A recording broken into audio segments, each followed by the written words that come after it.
Hello, I am Captain Cass Forrington at Fort Bragg's world-famous Seaglass Museum. I founded and operate the museum, which draws 20,000 visitors a year, one of Fort Bragg's most popular privately owned tourist attractions. Today I'm going to take you on a tour of the museum. It's COVID time, we're all locked up. It's a good chance to take a look from home. So I'm going to take you through a tour of the museum, and I'm going to explain some other things to you while I do it. Because not only do I do the museum, I'm also a cum laude graduate of the United States Merchant Marine Academy at Kings Point. I spent 27 years at sea, and I'm a published cosmologist. Now, a cosmologist is not somebody who does your nails. It's somebody who figures out how the universe works and is manifested. And I'm going to explain that to you today with some wonderful stories about sea glass. Okay? So, let's take a tour.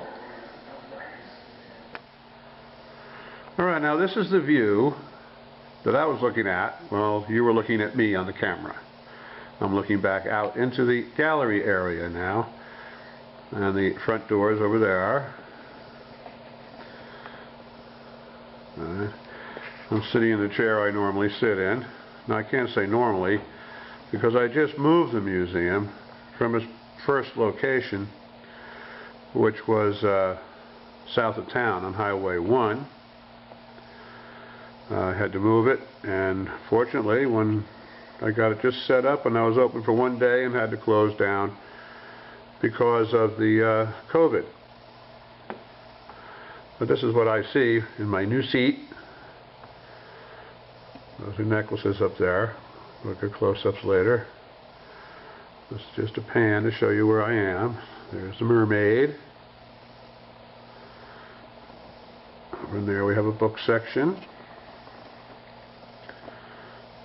Okay. Now, I should point out that Fort Bragg has the highest concentration of sea glass in the world on 3 different glass beaches and their auxiliary coves. Now, this is because, I'm going to start moving now so I don't get dizzy. This is because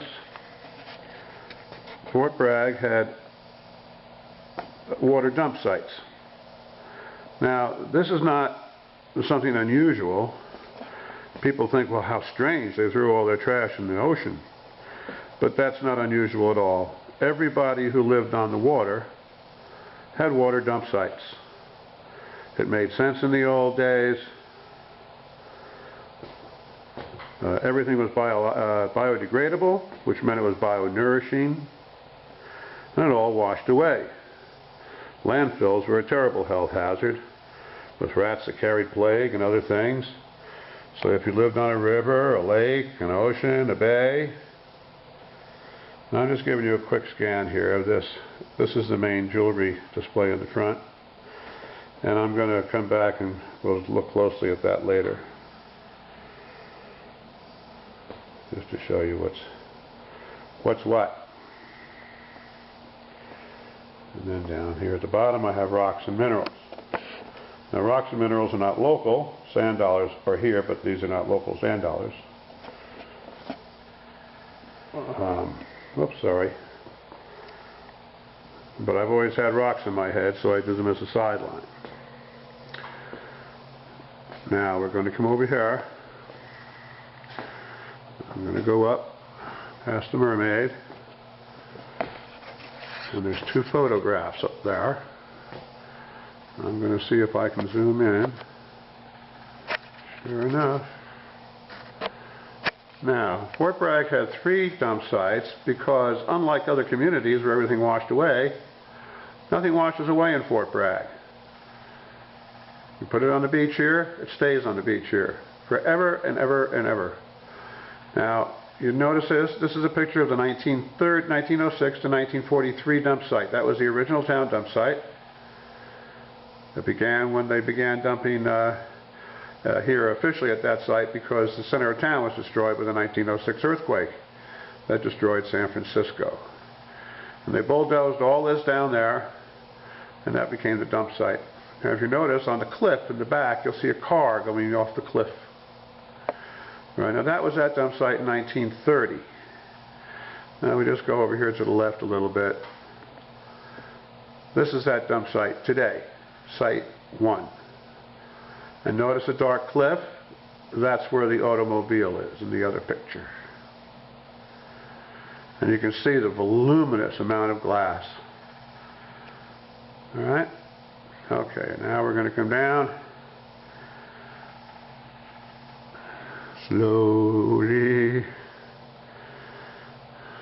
They have crosses and different jewelry. But we'll come back and look more closely at the jewelry later. So I'm going to pan around again. And then we're going to go into the museum. Now the reason the glass doesn't wash away here, that nothing washes away here, is that the rock formations in this town set up wave patterns to keep everything on the beach. Of course, they didn't know that when they put in the dumps. They expected it to wash away just like it did everywhere else. But this is why sea glass is found everywhere. Now we have directions to all the beaches here on video. We have maps and overviews of the area, tide charts, written directions, and a sign that's falling down.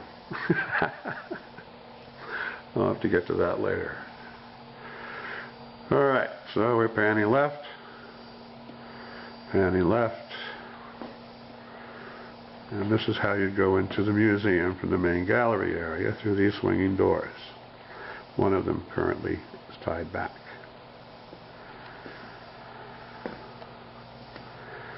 Now I'm going to pause here for just a second.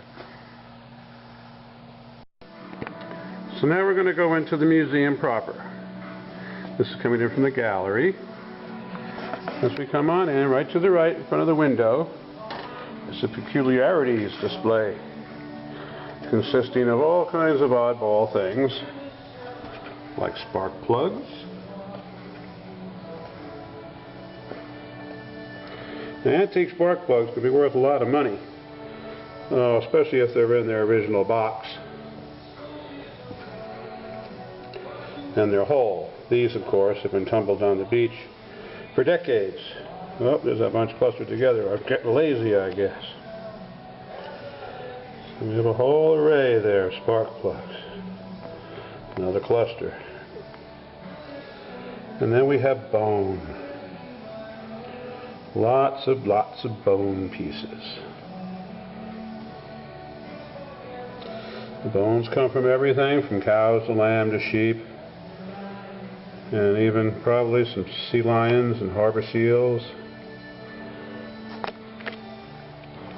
When we get down to this end, we've got peach pits. And believe it or not, the peach pits make nice jewelry. If you oil them up with some tung oil or something like that. We come back, another row of bone. A little larger now. In the middle, some little bits. And we make our way over very slowly to the other side. And now we go up to the last row, where the bones are quite large. Big chunks. And actually a lot of the bones also, when they have nice coloration, can be used for jewelry. In the middle we have a little fun thing, deer teeth. Now I had a lot of teeth I found on the beach. I'll point them out as I go around. And I didn't know what they were, because teeth are very hard to figure out what they came from. As a good Lord would have it, one day, who came in my museum? But the teeth guy. He was an expert on every tooth of every critter on the west coast. So he identified my teeth for me. Up here we have what they call the Star of Fort Bragg.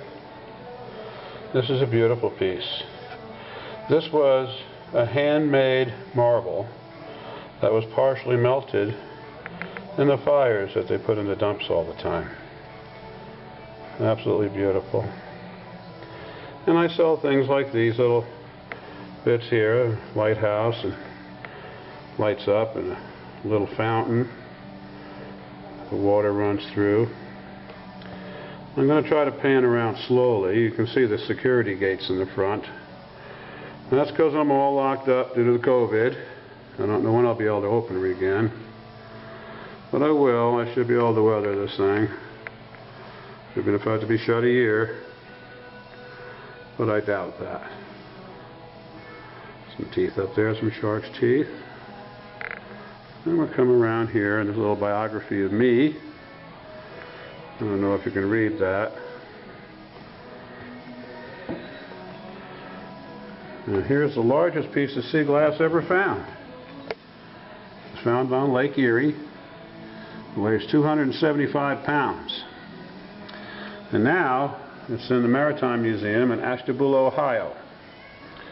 And Ohio has its own Sea Glass Festival every year too, in Ashtabula.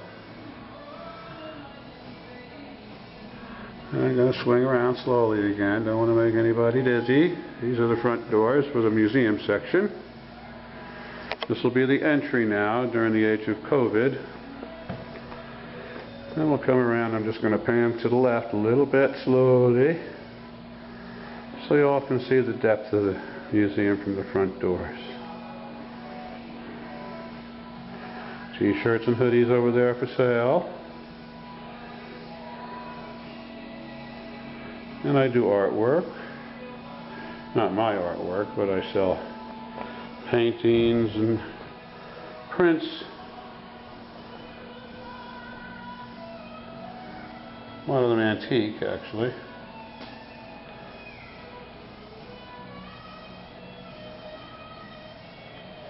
Here's another one. I like the blues in this one. And next to that, we have a poster that I photographed and then framed. And on the other side, there's also another one there. And we go over here. Sorry, I'm taking slowly. We have a lighthouse in there. Alright, now we're going to come back up slowly and pan back around. There's Captain Teddy. He sits in my chair when I'm not here. Beautiful bell thermometer, banjo thermometer. I just love that thermometer. Okay, and over here,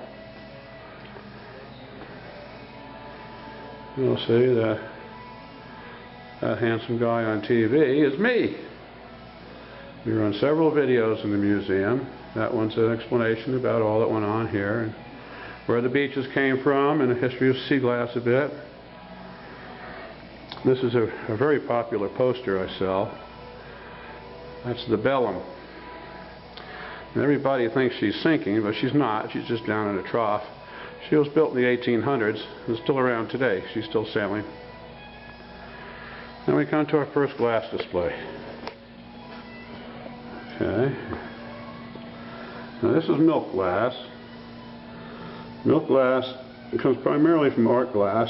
My mother had a lot in the house when I was a kid. It was a Depression era glass mostly. They still sell it, still make art glass out of it. In the middle, at the bottom, we have some dark azurite.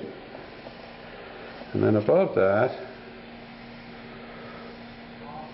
that's the jadeite. My mother also had a lot of that. Fire King made it. And it glows under a black light. And you'll see that when we get to the Backlight Room. Because it has uranium in it. And they put uranium in it to brighten the colors. And then in the Second World War, they needed the uranium for bombs. So in 1943, they stopped making the uranium glass. But they make it again because they don't need it anymore. They make their own stuff for bombs.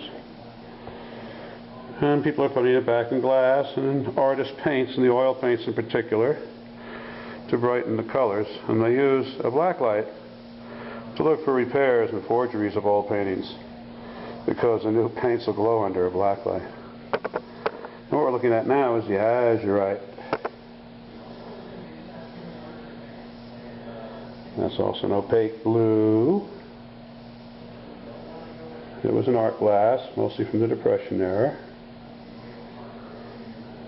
Okay. Then we're going to pan up again. Around and back. Up here we'll see. I love my mermaid pictures. As you see, we have quite a bit of art on the wall for sale. Ships and bottles, ships, model ships. Some of them quite fancy and nice. And we also sell Beachcombing magazine, which is a popular magazine for us beachcomber types. But I'll move it right now so we can get to the next display case. Now this is lavender. Most lavender came from clear glass, the lighter colors, the lighter shades. And they use selenium or manganese to clarify glass because sand is amber. And if they put a little bit too much in there, then in the sunlight it turns amber, or with selenium, pink. And we say both of those are sunglasses because they'll continue to get darker through the years the more sun they get. And now we're going over to yellow. Yellow comes mostly from tableware, Depression era, and bottles, and makes up another small percentage, and some art glass. It's a beautiful color. I don't sell much jewelry in that color though. For some reason, people don't seem to want to wear it as jewelry. And next, we're going to come to the lime green. I really like the lime green. It reminds me of my mother. It was her favorite color. If she was still alive, she'd have gotten the best piece of jadeite I'd found.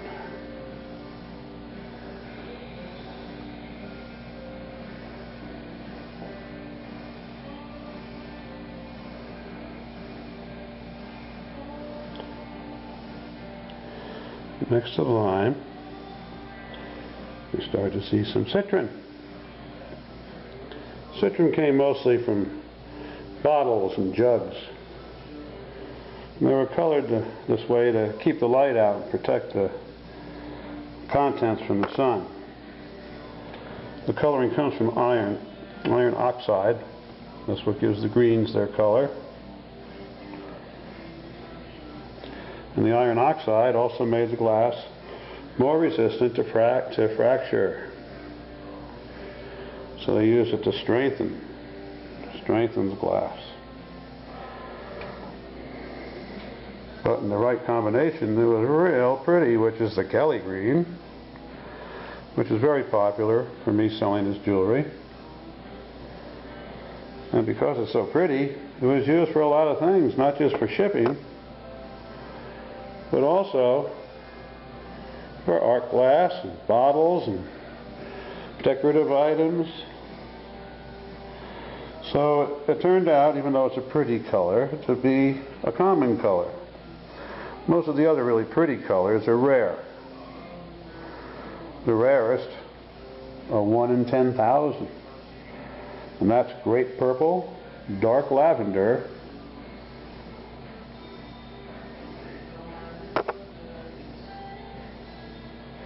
and orange. And then if I kept putting in more iron and oxide, they ended up with forest green. Alright, very dark, but very strong glass too. And as we'll see in a little bit, if they put in enough, eventually the glass turned black. Now this will look black in the video just because it's light in here. In the dark light room, I have the dark colors with lights coming up behind them in the black light room. so that you can see the colors. And now we're moving over into the next display case, and we have aqua. Aqua was very, very common. It was used for all kinds of bottles. Very, very common. In vases, all kinds of things, because it's such a beautiful little tint. Coca-Cola had several different shades of aqua in their glass and their bottle over the years. And a lot of what you're looking at right now is probably a Coke bottle at one time or another. And then next to that, we come to the Aquamarine. Now the Aquamarine is the most popular color I sell in jewelry. I think that's because it has both the green and the blues in it. So people who like green and blue like the Aquamarine. And it was most likely coming from art glass. And the real big pieces, the real big chunks, a lot of them come from electrical insulators. The big old electrical insulators you used to see at the tops of telephone poles. And now we get to white, another one of the common colors, like green. It's about 3 to 4 pieces out of 10, just like green. And that was used, of course, for everything. And the real big pieces came from real big jugs, real big jars.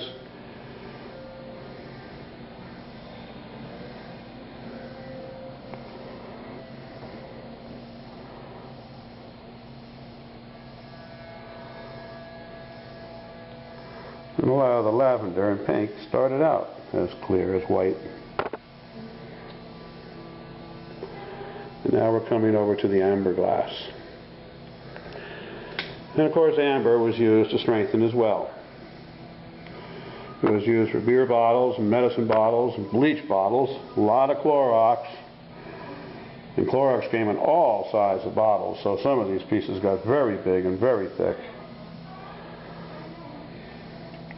It was also used in dinnerware,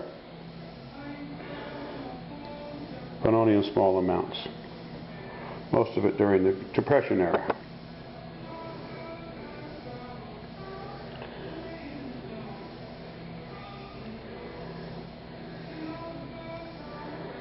And now we're coming to the honey amber. I like the honey amber in particular. I don't know why, I just do. And it comes from mostly bottles.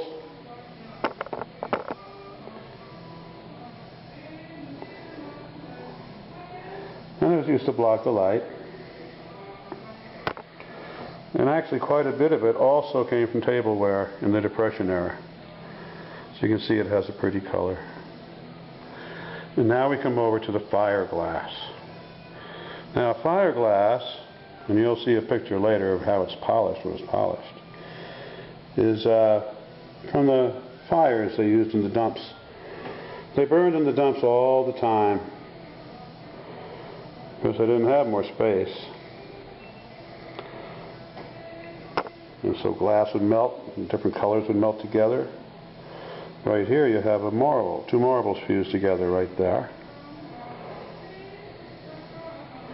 And it makes beautiful jewelry when it's right, when it's not too rough and bubbly.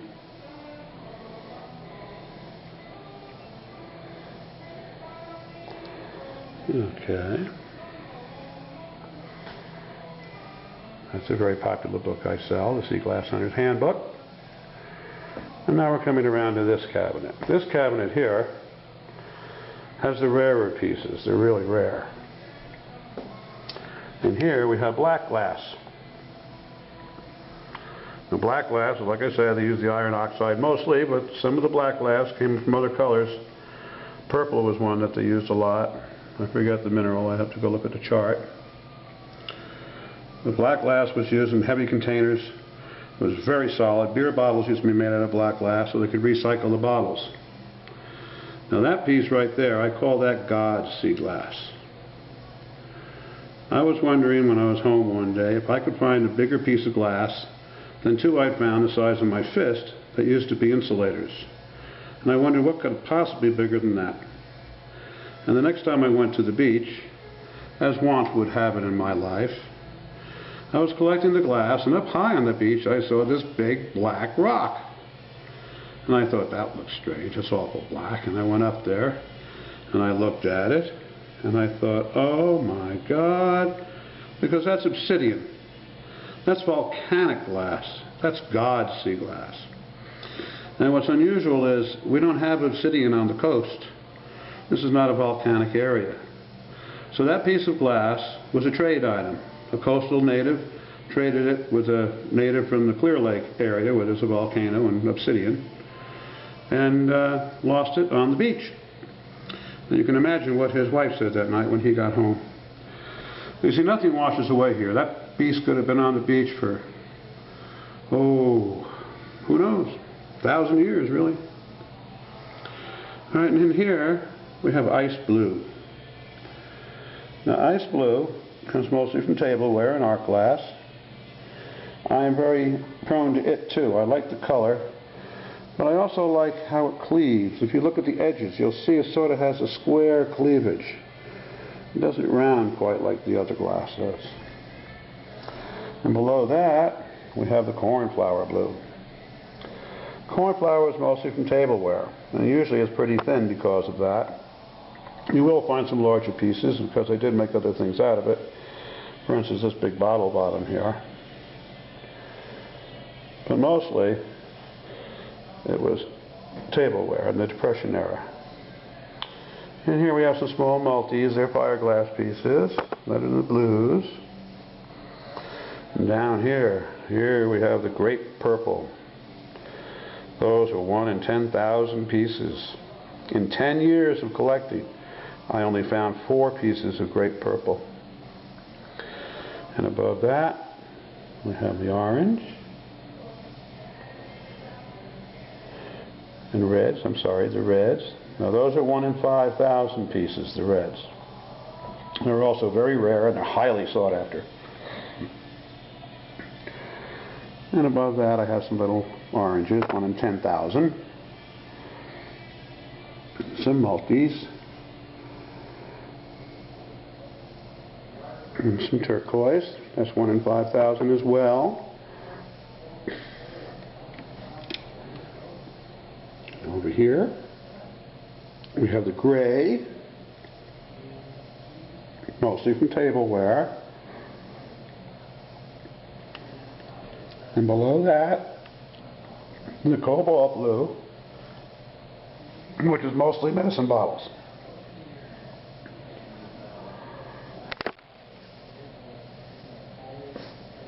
Next to that are the pinks.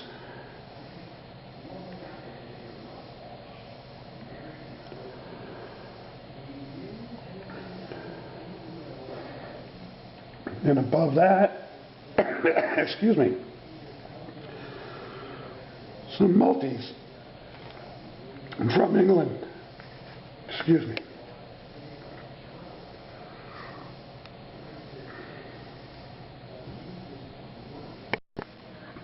Now the multis come from an art glass factory up in Seaham, England. It's a very popular spot for people to collect sea glass.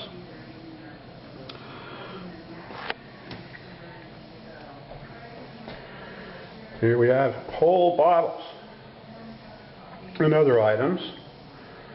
The bottles weren't found here. They were found in Tiburon and donated to the museum. Oops, I say got a poster slipping. That's a stamp press used to emboss envelopes and pieces of paper with an official seal. Some railway spikes. Perfume bottles.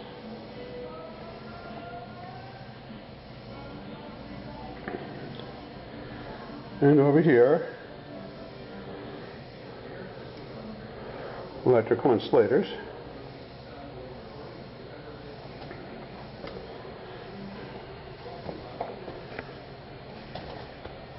An old axe head. And up top, Next to some of the knickknacks for sale are the lost souls of Glass Beach and a few heels.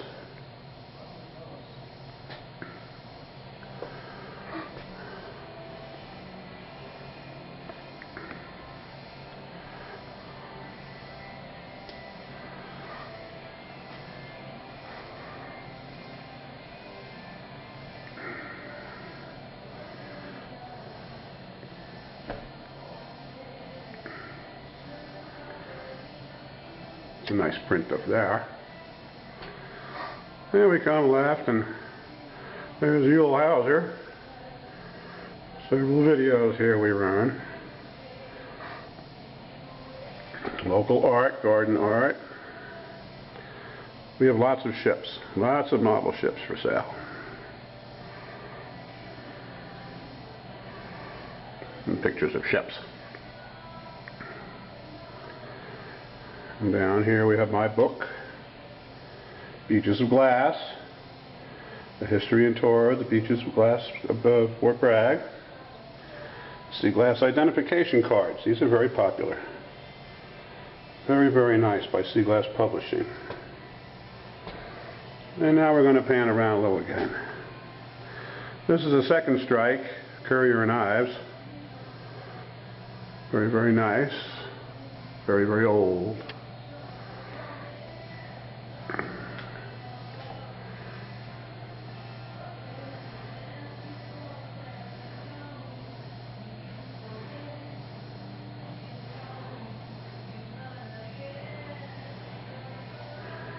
Alright, now let's move over here. The next set of display cases. In this one we have Abalone Shells. Abalone is unfortunately a very delicious creature. It's unfortunate for them, but it's not anymore really, because 3 years ago our abalone fishery collapsed here because we lost the kelp beds. And when that happened, the sea urchin filled in, because the year before we lost the starfish because of a necrosis. And as the starfish to keep the sea urchins in check. And the following year, when we had a warm water blob come up, the kelp, which doesn't like warm water, didn't seed in heavily. And so the sea urchins, not the good kind you can eat, but the other kind, took over the seafloor, creating urchin barrens. This is a Japanese fishing float, a large one. An antique ship here.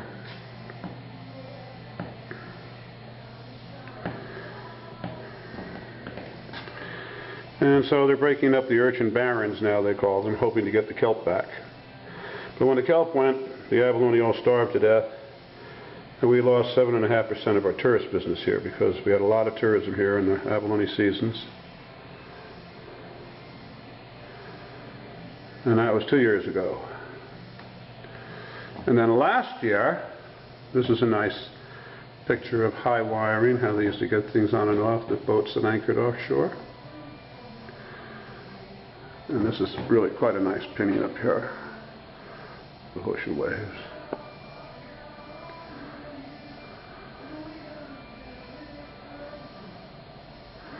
And then last year we lost another 19% of our tourist base due to the wildfires in Northern California, because 100,000 people moved out of state and we lost those people. And we thought it was getting better this year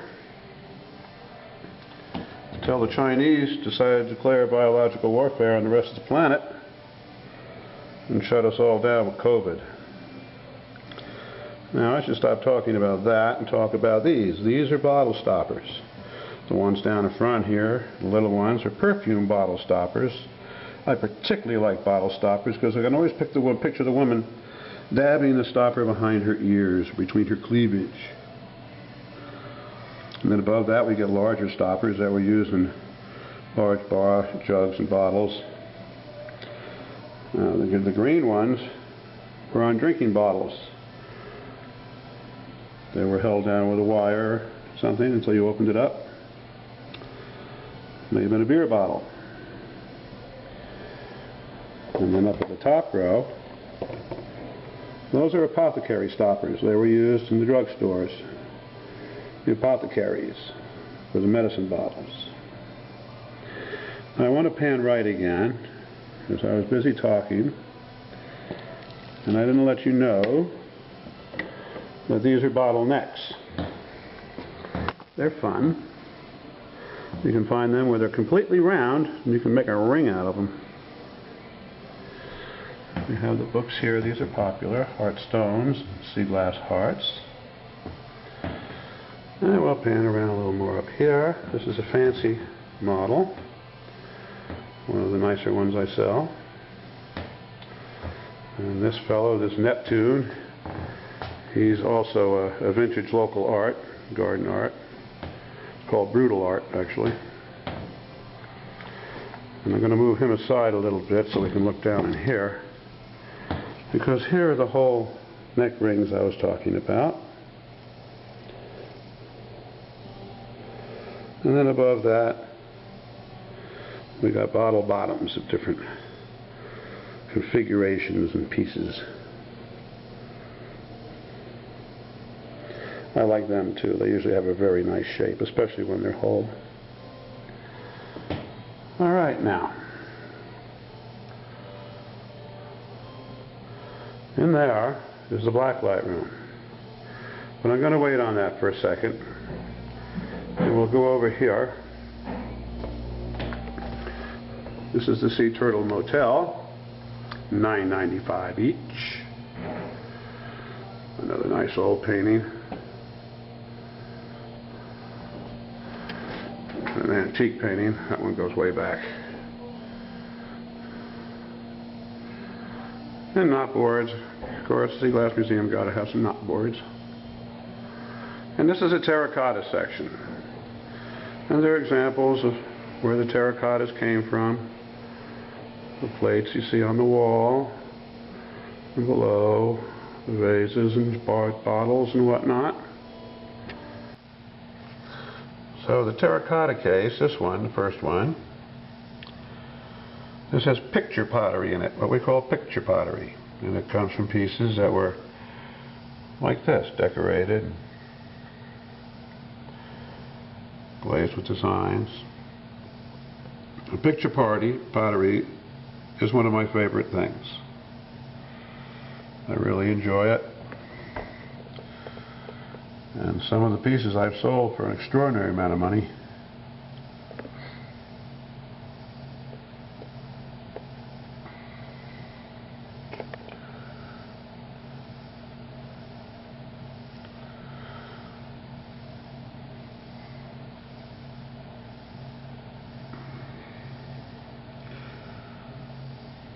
Now, Fort Bragg has 3 beaches of glass.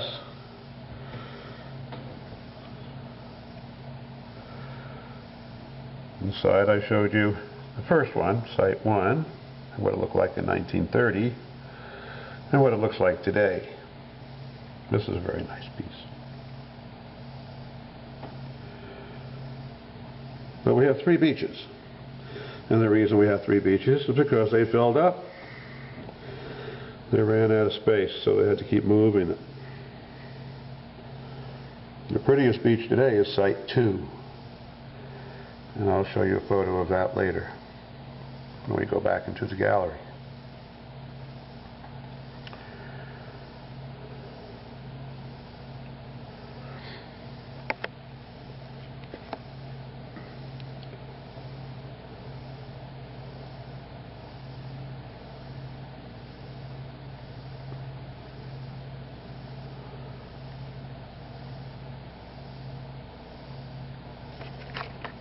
Okay, that's this case. Now in this case, we have electrical insulator pieces. A lot of people find these things, they're colored like that on the beach. They have to say, what the heck is that? And they're big and they're heavy and they're thick. That's because they're from electrical insulators. And there's one that's almost whole.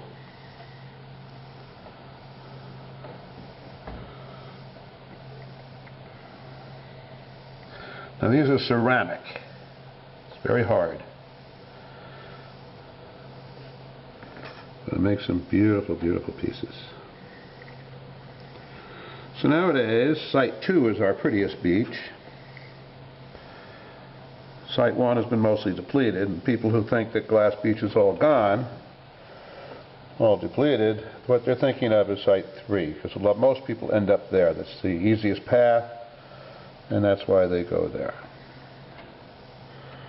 Now, up here, I love this little plate. Like I say, I went to sea for 27 years. So up here, I love this particular thing.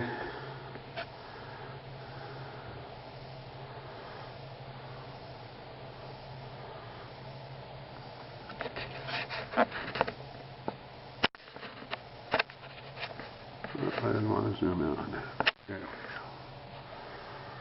go. It's a classic painting by Norman Rockwell. I have a few of these in the museum, different sizes, and this one I really like because it's in color. So we're going to pan around again, slowly, not to make you dizzy. We sell Seaglass calendars. They're very popular, have beautiful pictures in them.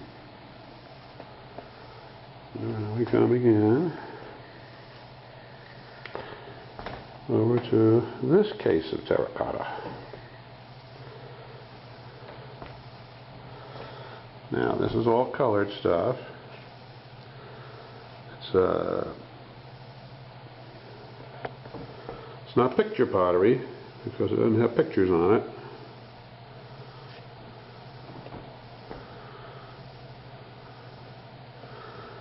Some of it's real pretty. I sell nice pieces with this too. I like the terracottas.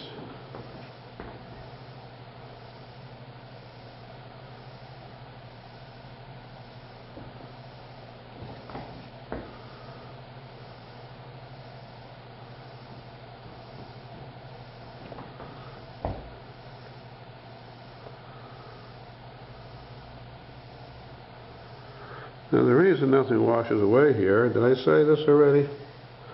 Is that the rock formations set of wave patterns that keep everything on the beach. Yes, I did say that.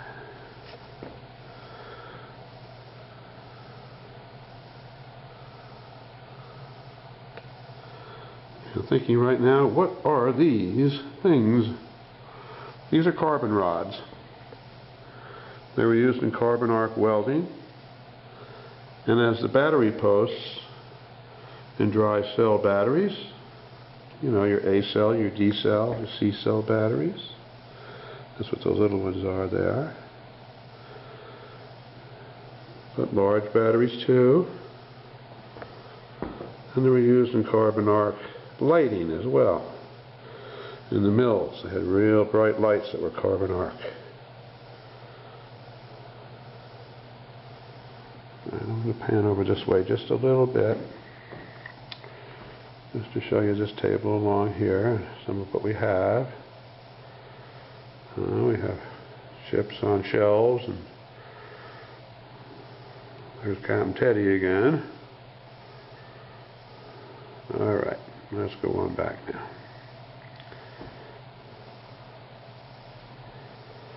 I'm going to pause and we'll walk around to the other side.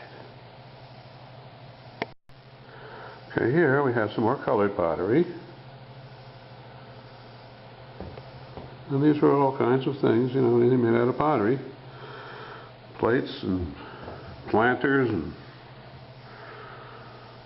decorative items.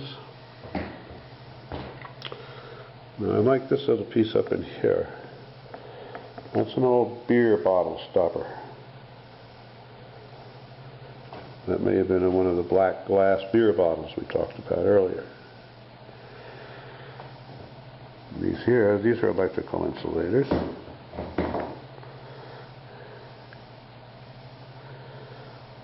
And then we go up over some more colored pottery.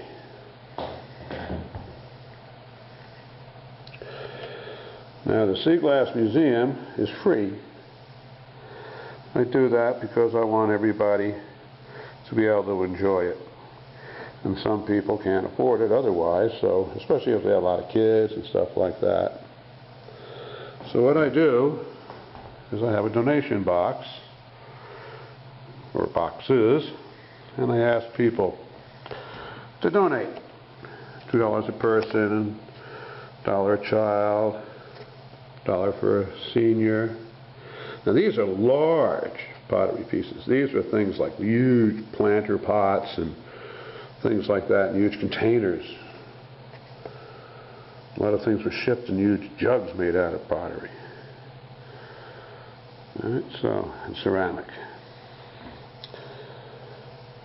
So you're right, sooner or later, in the course of this tour, I'm going to put up a link. Not put up a link. I'll put in a text of the link. So you can go donate if you'd like to and help preserve the Seaglass Museum. As you could see earlier in the video, I'm no spring chicken. So I'm not sure when I'm going to be able to open again. I hope not until they have a vaccine. I'm hoping to open before then, but really I don't want to put myself at risk, so I'm not sure.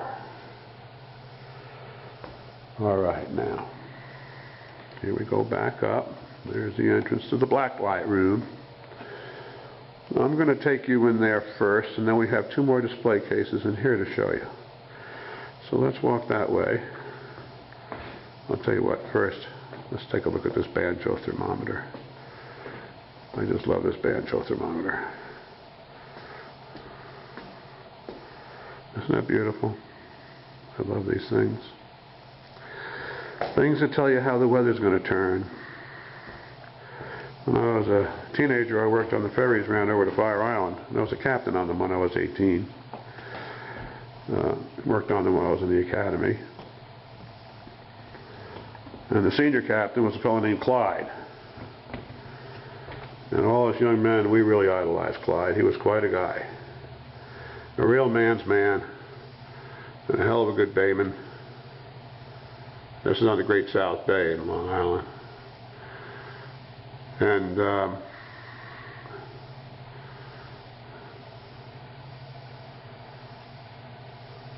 we go. Now, one of the things that amazed us about Clyde was that he'd come down on a sunny morning and he'd say, "It's going to rain this afternoon." And sure enough, it would rain. Now, this is the forest green again and the moss greens. And I have them with backlight in here. I could do the other colors in the other room, so that you can sort of get an idea about the color of them. Because really a lot of these pieces you can't tell unless you're outside holding them up to the sun.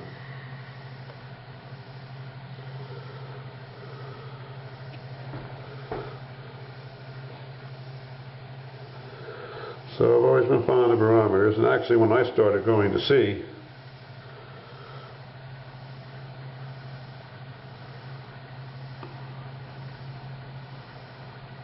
that's what we relied on. It's a much smaller world than you think it is. When you're out on the ocean, if you've got a fresh wind coming up in your face, and you look over there and you see a hole in the clouds,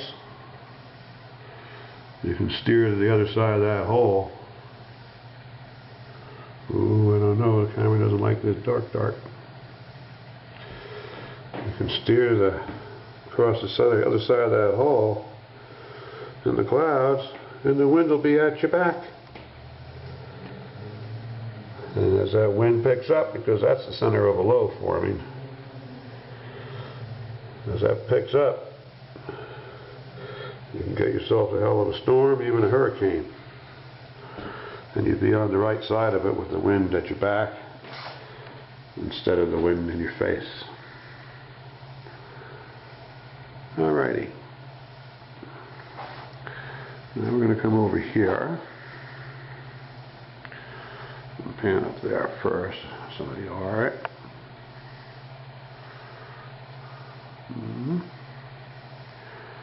I'll leave it there for a second because the lights in here come up and down too. There we go.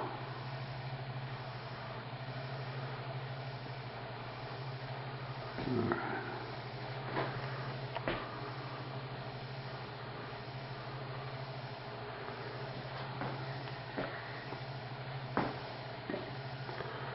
As I say, we have a lot of paintings of ships and ship models. And this is a particularly nice model. This is the Frolic. Now, in the museum, you noticed the case probably. I was speaking about something else. It said relics from the Frolic shipwreck. Well, this is a Frolic. She was a Baltimore clipper ship and sank in Casper, about 3 miles south of where I'm standing right now. And they were the first white people up here. The ship sank and they got down to San Francisco on the longboat, so there's a whole story around about that. But the relics in the other room came from this shipwreck in 1850. Now by 1851 there was a mill here, not in Fort Bragg, in Mendocino. And then within a year another one. The whole coast, every little stream entering the ocean had a mill on it. Now this was made, this nice model was made by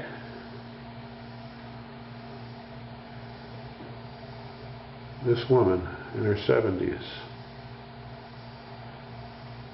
She took up shipbuilding, model building in her 70s, and she built a whole lot of them. And this was one of the last. And her daughter donated it to the museum.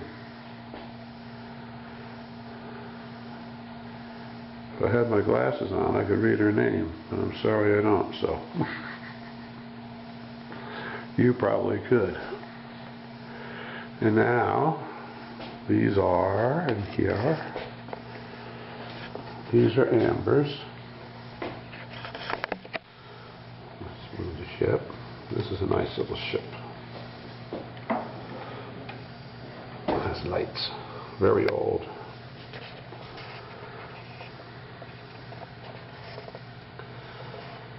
Again, we have lights come up. See, now here the ambers are even easier to see through than the greens.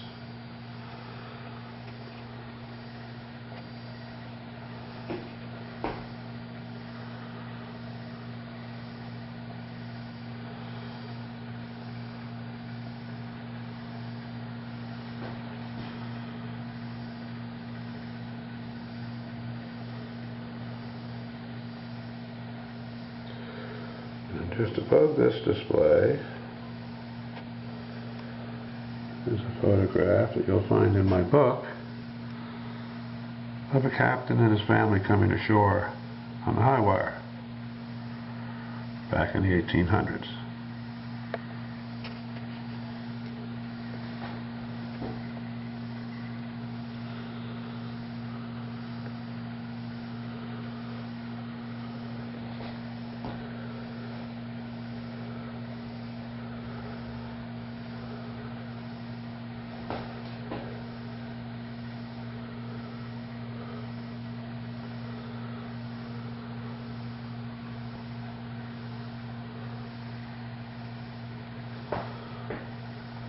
Whoops, my batteries are getting low, folks. So I'm going to do this case and stop it for a minute and change batteries.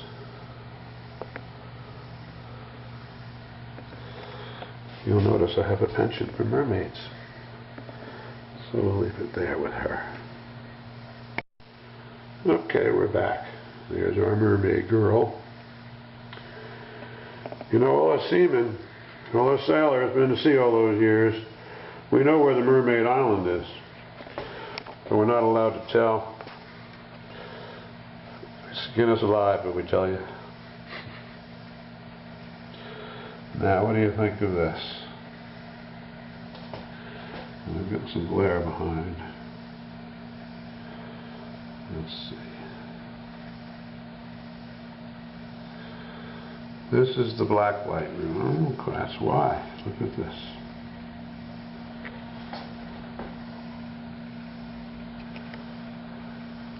Isn't that amazing? Looks like stars and galaxies. This is one of the most popular aspects of the museum. People love this room. Look at this beautiful piece.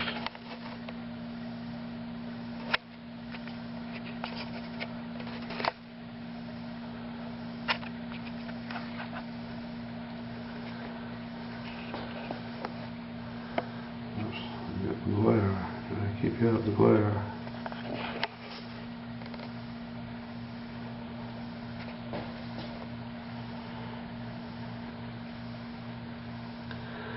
Now, most of this is Fire King jadeite that we saw in the other rooms. I'm going to pan around here a minute. Very easily. Here, Seaglass is the Bible of Seaglass. Peoples. And here's another case. And most of it came from Fire King.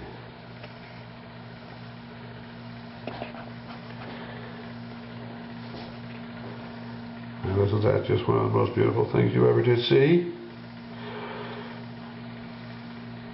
Now, my mother loved jadeite, as I said in the other room. When I was 16, my sister was 18, and some of the Vaseline glass, anything that glows under a black light we call Vaseline glass. And some of it's red, some of it are aquas in here. You can't tell without turning the lights out. Now, most of it's the Fire King. And when I was 16, my sister 18, my parents thought we were mature enough that they could leave us and take a vacation down in Florida, and we'd be okay.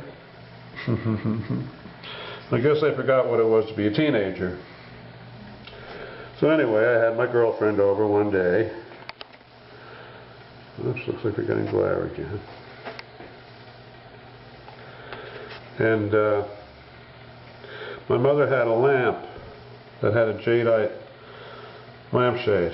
It wasn't Fire King. But it was like an oil lamp, like a dome lampshade that fit in a ring, and it had a hole in the top like there was a, a oil lamp in it. And I was wrestling with my girlfriend on the couch, and I broke that lampshade. And I said, oh boy. And I ran into town and went to the lamp store, and sure enough, they had one. Just one, only one, but they had one. And I was an old lady that bought it, and I went home, and I put it on the lamp, and I couldn't see why it was just off so small amount it wouldn't fit in the brass ring. It just would not go in. I couldn't see why. And I left it. Years later, I told my mother that story, and she said, you know, that lamp drove me crazy for years. She said, I knew that used to work. It used to fit, and all of a sudden it wouldn't. So there you have the Backlight Room. Here's a nice little lighthouse I'm going to sell. Like I say, we have all kinds of things. Nautical decor.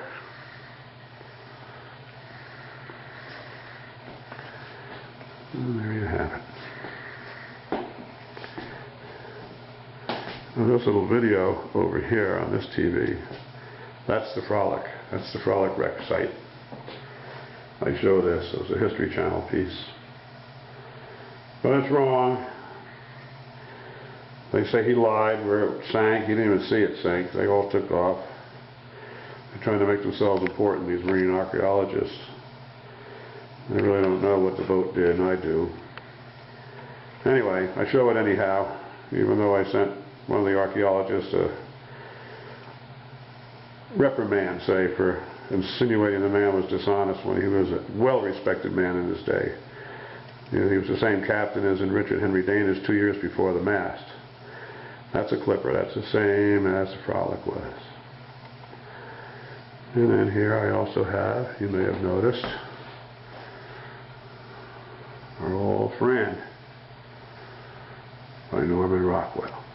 This one was a puzzle that somebody put together and framed. Alright, it's time to move on. So we're back in the other room where the big display cases are I took you through. And there's 2 more display cases in this side. We're going to cover them. So this case has mostly handle pieces, but other things. Right below what you're looking at, and that little shot glass, and that little photo, that's glass from Kauai's Glass Beach in Hawaii. It was donated by Laura Sue from Ventura, a friend of the museum. Now she has a very fascinating story. I'm going to tell it to you right now, because it gets us started into the cosmology and all that. We all know what a coincidence is. Coincidence is a coincidence. But sometimes a coincidence is much more important. It's too coincidental to be mere coincidence. And we call those occasions synchronicities, where 2 people's lives are in sync for a period of time. So, I'm going to tell you Laura Sue's story. Alright, now these are handle pieces, as I said. And up here in the corner there's a little pink medicine measuring cup we used to use, or they used to use in the old days. So, Laura Sue came back last year, and she was all excited, and she said, I've been waiting to come and see you because I wanted to tell you about a synchronicity I had. Because I had told her about synchronicities before, and you know, she understood and really enjoyed it. So, she said, a friend found a piece of glass on the beach that had my father's birth date on the bottom of it. Not a piece of glass, a piece of pottery. It was the exact date, day, month, and year. So the friend gave it to her, and she sent it to another friend who was into antique pottery and asked her if she could figure out where it came from. And sure enough, she could. Now, just for a second here, this is a Japanese float. It's a barrel float for the nets. And over here is one of the glass fishing nose for the nets, and that's slid over. I should have straightened that out before I started filming. Alright, so it came from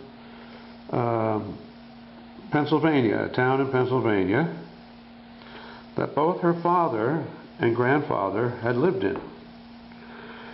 And it was a mustache cup bottom. It was the bottom of a mustache cup, which I guess you'll know is used for shaving, was in the old days. And it was made, the mustache cup was made for a specific regiment in the Army that both her father and grandfather had served in. Oh, isn't this incredible? On top of that, her grandfather had once worked in the factory that made the cup. Now, these are synchronicities. And synchronicities show us that our lives are harmonized together. Right? There's a magic in the world. It's right there all the time. We just don't see it. I'm going to go on about that in a minute some more. But right now we're going to move on to the next case. Okay. Now these are all special items. I have marbles and all kinds of things. So we'll just go through this case slowly. All right, now along the top, I'm going to go along the top first because we have the marbles. And you notice there's little tags on the marbles that say where they came from. What era they came from and all of that. Now I want to give a shout out to James, our friend James, who was a local architect. And he wrote a book. He went through all the beaches of glass and the older sites where people were throwing things before just randomly, And he cataloged all of that stuff for me, and he made the tags in the picture pottery display. And the reason I want to mention James is because we lost James last year to cancer, sadly. He was a nice fella, did this stuff for me. And I'm going to be showing you later a picture in his book. He had 2 books he wrote. Well, he wrote one, and then his family finished the one he was working on when he passed away.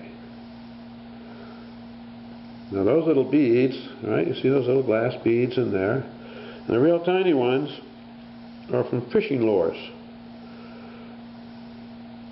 And the other ones are just beads we use for this and that.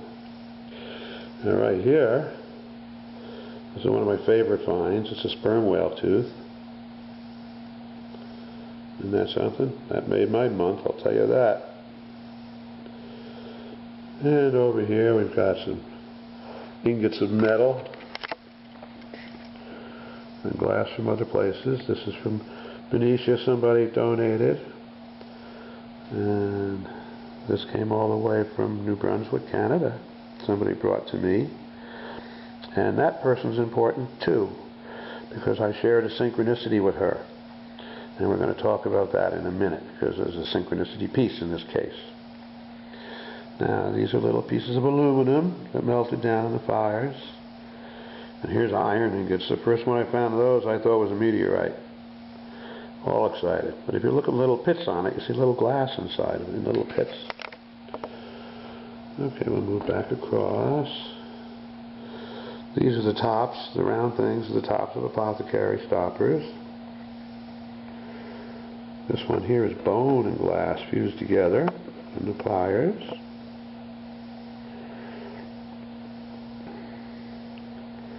This is a synchronicity piece. I'm going to talk to you about that a little more in a minute. We'll come back to that. So let's go on down again. Got an old crochet needle. Some more apothecary stopper tops. This piece here, this came from the Frolic. I found this on Frolic Cove. It was a piece of the pottery the crew used on ship. It came out of England. It was a small bowl they put oil in which to dip their bread at dinner and meals. They didn't use butter aboard ship. They used oil. And we're going to come over here. And these are some Native American tools.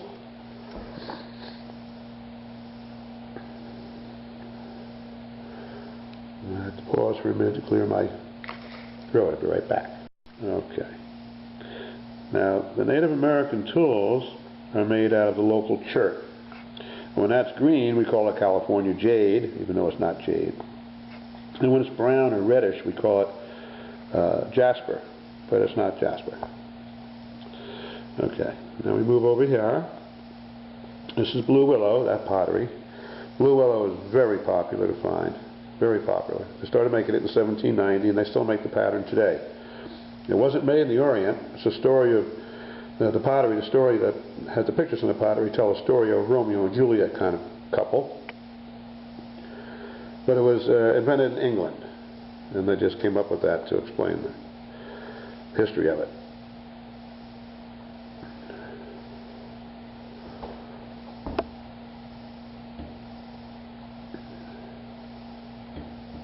And I have to stop again. Okay, I'm sorry about that. Of course, you don't notice it. It's only got a minute for you, a second. Now over here is reds, orange, and turquoise, very rare colors. The red and turquoise are 1 in 5,000, and the orange is 1 in 10,000, one of the rarest colors. And 90% of the reds come from the taillights of old automobiles, and 90% of the orange from the turn signals of old automobiles. Okay. There's some little specialties in here. This is a Thule Elk Tooth. That's 2,000 years old. It went extinct here on the coast 2,000 years ago. And I mentioned my tooth guy later. He told me that. This little piece says magic on it, the magic Seaglass. And the ice Seaglass says ice on it.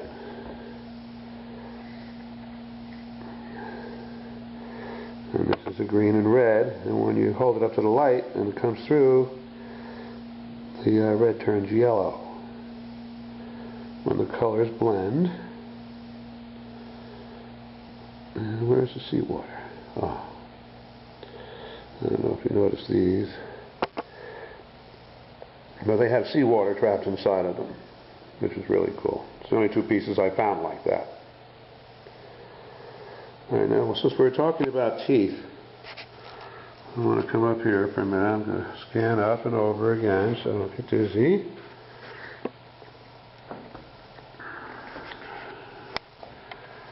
And up above these glass displays, where we have the terracottas, the big pieces and chunks and hunks and bricks and all kinds of things. Old toys.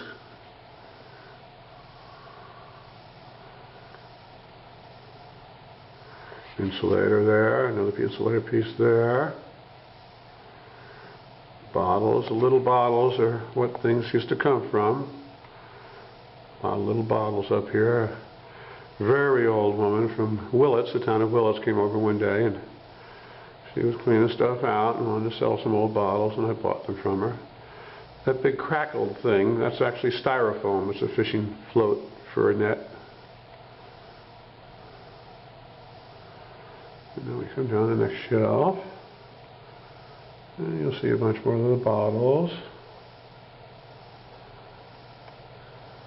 The things used to come in. The blue bottles are mostly medicine. Pepto-Bismol, Phillips milk and magnesia. There was an eye cup that was blue. There's little Phillips. And then little perfume bottles too.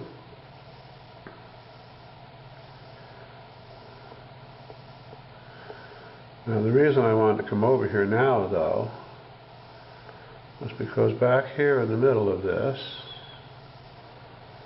you'll see this.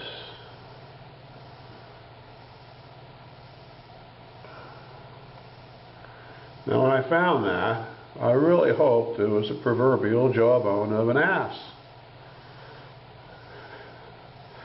But you try to figure out any equine's teeth, it'll drive you crazy. You don't know unless you're an expert.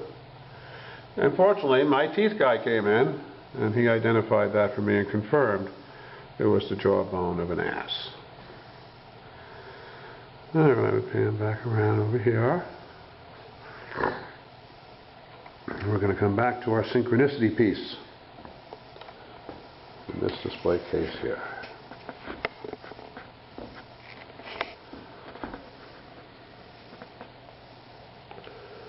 Alright, now this is the atom pattern.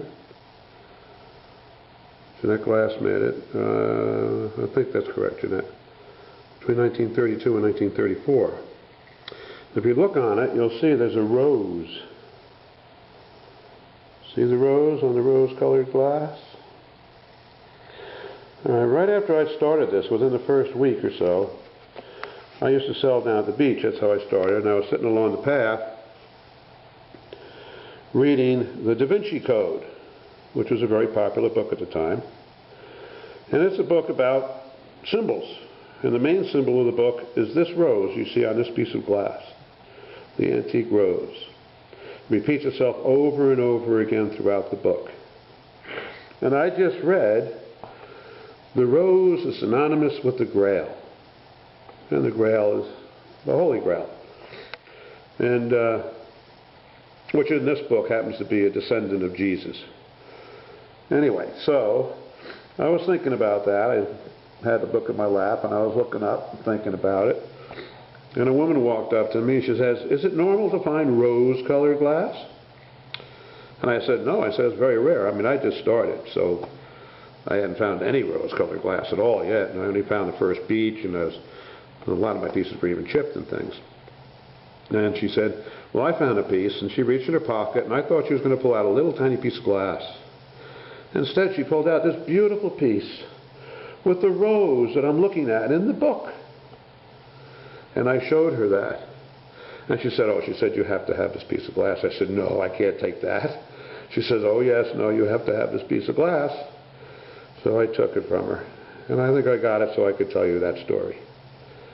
Now, I'm pretty sure the woman came from Santa Rosa, St. Rose.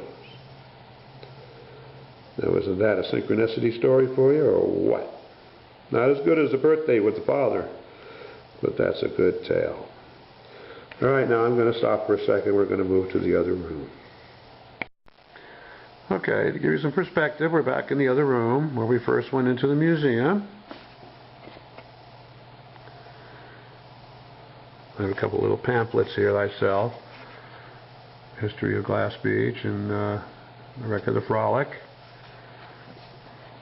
Saying what really happened, not what they say happened. So I'm going to give you a tour of the gallery a little closer up. These are some earrings I sell, and caged little pieces. They're very popular.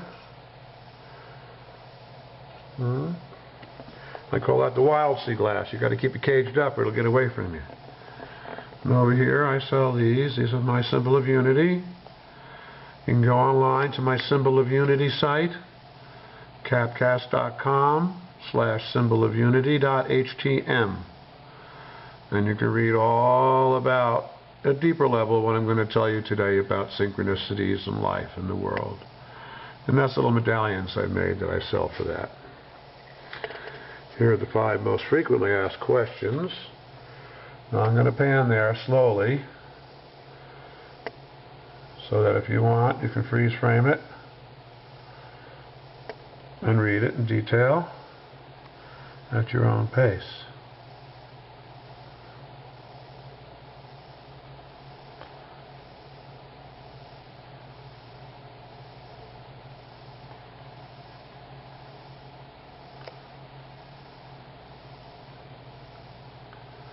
And we come up the other side.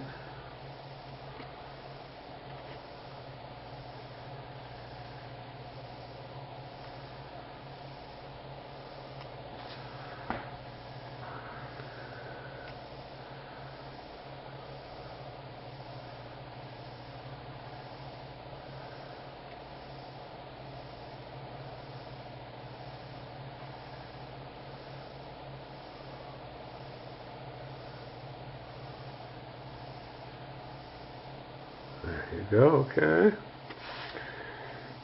So these Mendo maps are very popular. The fellow who makes them, George, he used to work for Disney. You can see the influence in it. He's a very talented sculptor too. And he makes life-size animatronics. So if you want a full-sized elephant walking around your yard, he'll make you one. And again, over here, I showed you the directions, and I sell note cards, Seaglass note cards by Seaglass Publishing too. Very nice and popular. Some abalone jewelry there. Necklaces. And over here we have the directions again. Now this is a picture of Site 2, the prettiest beach. This is a fairly high tide. This is about a 4-foot tide, I guess, there. And there used to be steps going down. That was on a Memorial Day recently. And they took the steps out because they put in illegal steps and people got seriously injured. They said they took them out because the bottom steps washed away, but that's not why. Somebody got seriously injured, broke their leg. Now I mentioned James inside. Here's just a general overview that I did of the 3 main beach areas. Okay, showing where the 3 sites are, Site 1, Site 2, and Site 3. But James went much farther than that. James Marino.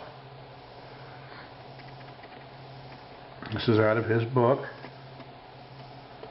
He started out at Soldiers Bay, which is Fort Bragg Landing, and went all the way north. And he dated all the materials he found in each of the coves.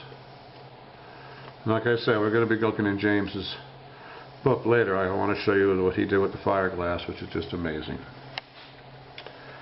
I'm going to zoom out here so we don't get all dizzies. Here are the front doors again.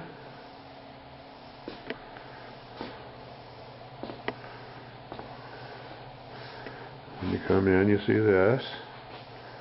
Oh, I didn't turn on the flashing lights, but these lights flash on the sign.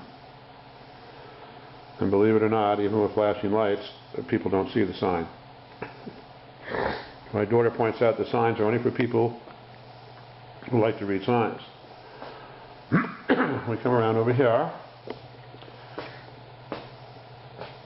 We have this handsome fellow in the mirror.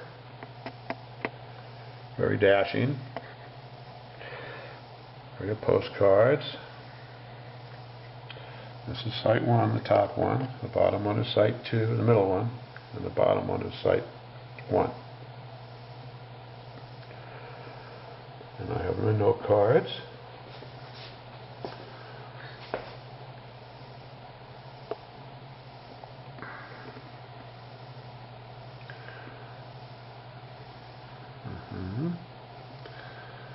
And again, the Seaglass ID cards.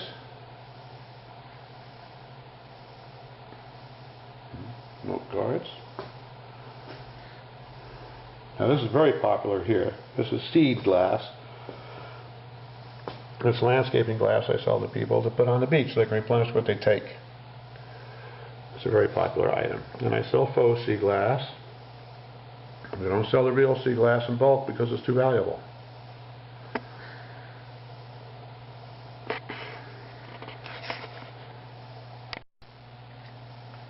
And down below we have bumper stickers.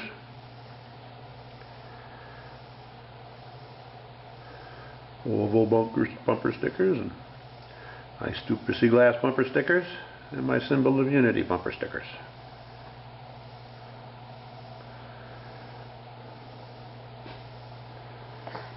Then we walk around to the other side.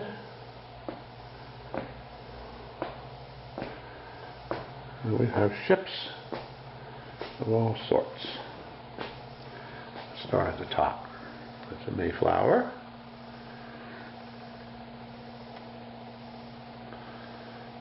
And we have a little welcome lady.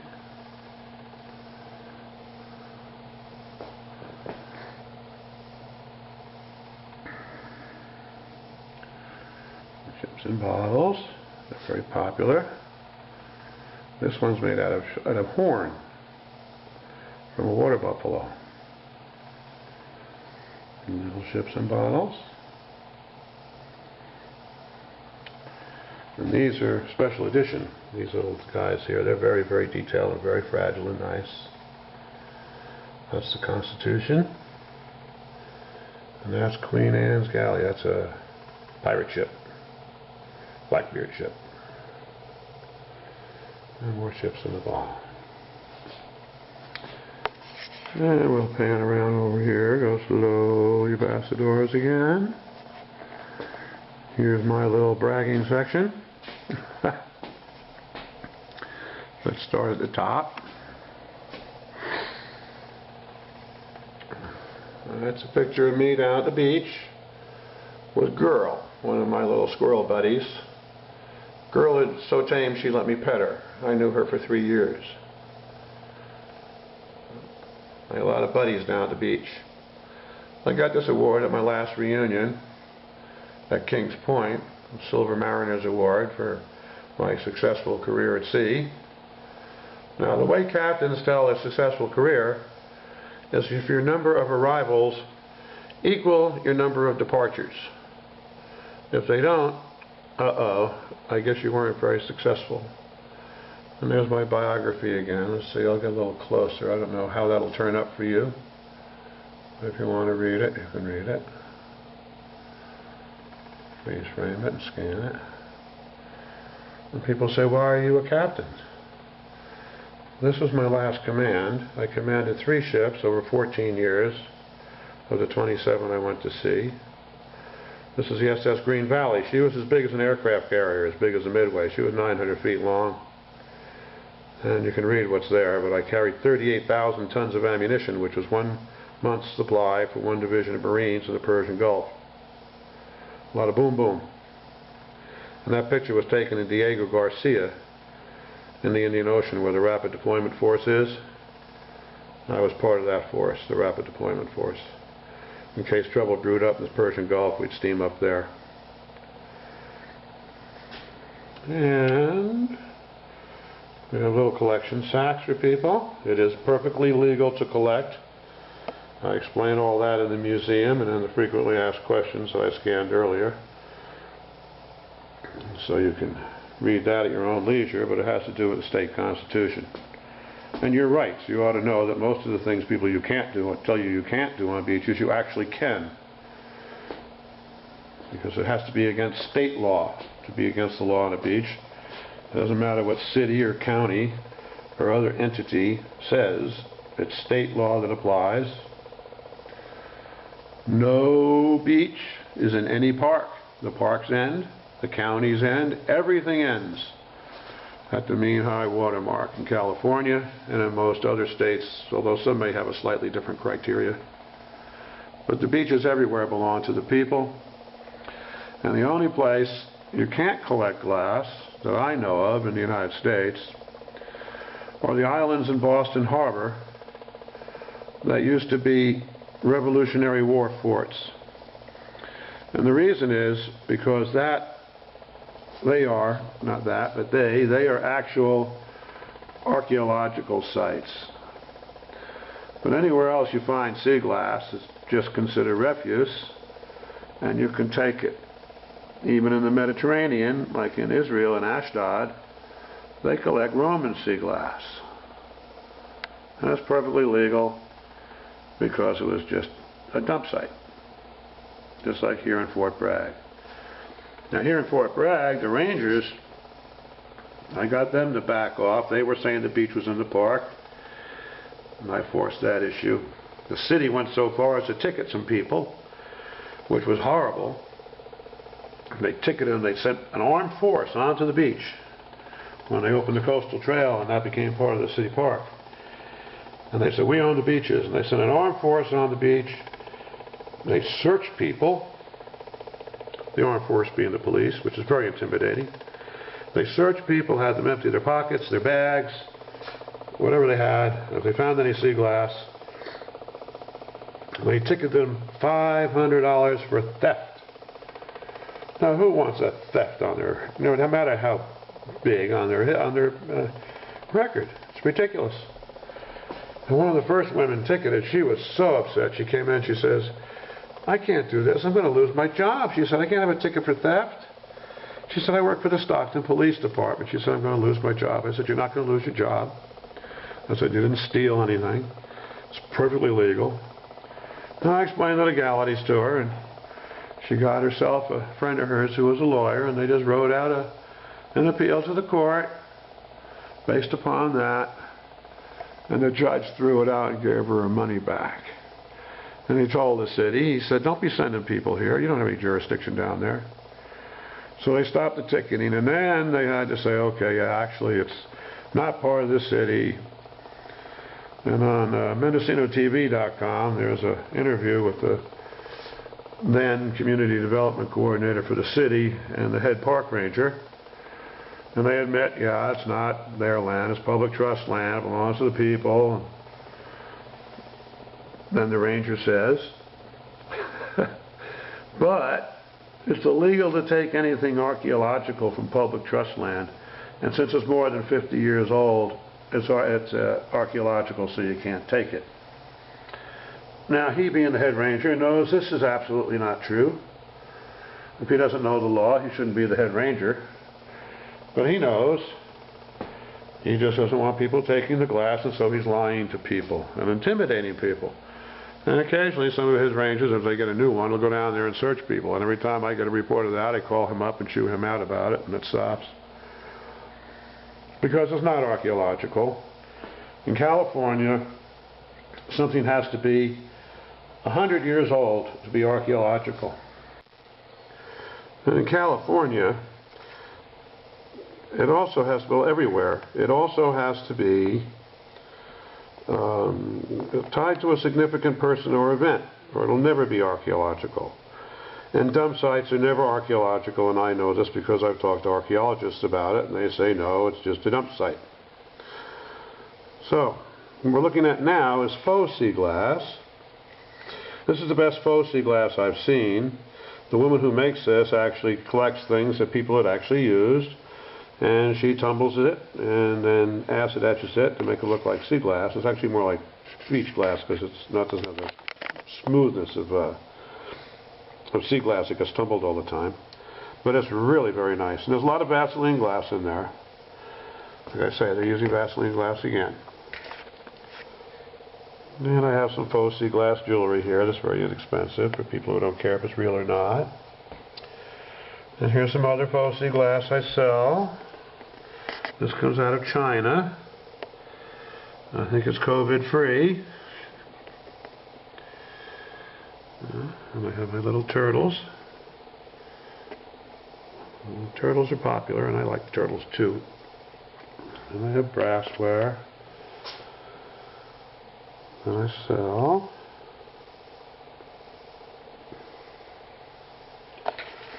And over here we have the magnets.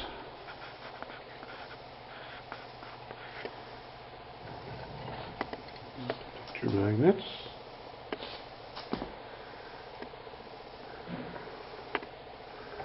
And other items, and pens, and keychains, little knives. And the same on the other side. Big knives, more keychains.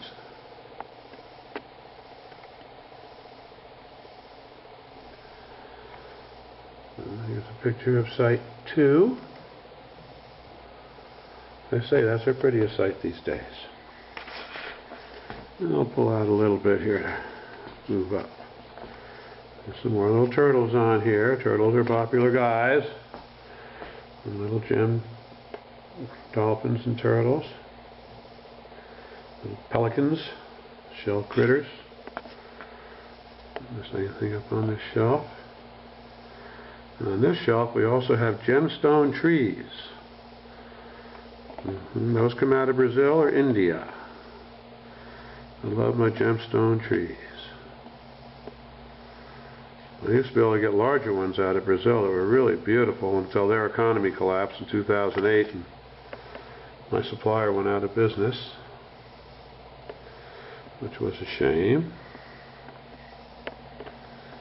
I'll come back across again. Not too fast. Now, this is a lovely little picture here. So the old story was that sea glass was mermaid tears, that every time a sailor was lost at sea, the mermaids would cry.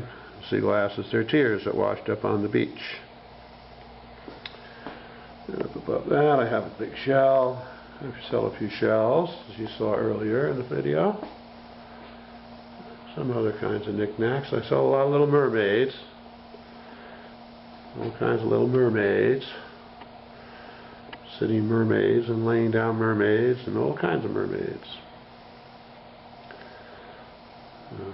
The big lamp though, big mermaid lamp, that's not for sale. That's for me.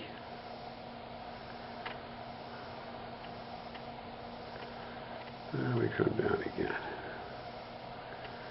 Onto this shelf, and like I say, I have some pretty shells that I sell. That's a blue abalone, comes out of Australia or New Zealand. You know, this is all polished. Seashells, the dust from seashells, all seashells, is highly carcinogenic. Seashells themselves are safe, but if you're going to drill them or sand them, you have to do it underwater so there's no dust. And when you get finished, you have to clean it all up so there's no dust when it dries up. Because just a little bit of that in your lungs will give you lung cancer. There's no market in the red abalone on the north coast in California at all. Because they don't want to encourage poachers, so you can't sell the shells or can't break the shells up, make things out of them and sell them. But the Native Americans can't. And we had a fella from Point Arena, oh, I don't know how many years ago now, I knew John, probably 15, 14. And poor John, he worked the abalone and he didn't know about it. He ended up with cancer and we lost John.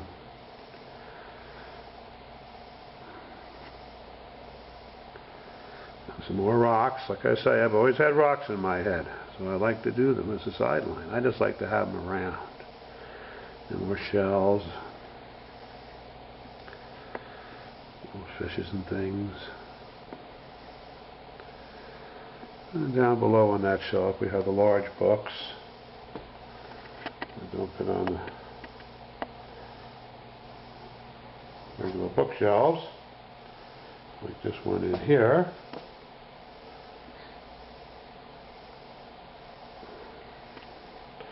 There's my hero Einstein, except I figured out what Einstein couldn't. My new model of the universe forms the basis of volume 27 in the Journal of Cosmology, and it completes relativity, so that we don't have any more singularities, no more big bangs, no more dark matter, no more dark energy. My daughter gave me this when I was working on it. She said, "Daddy, that's you." See if I can get down where you can read the text.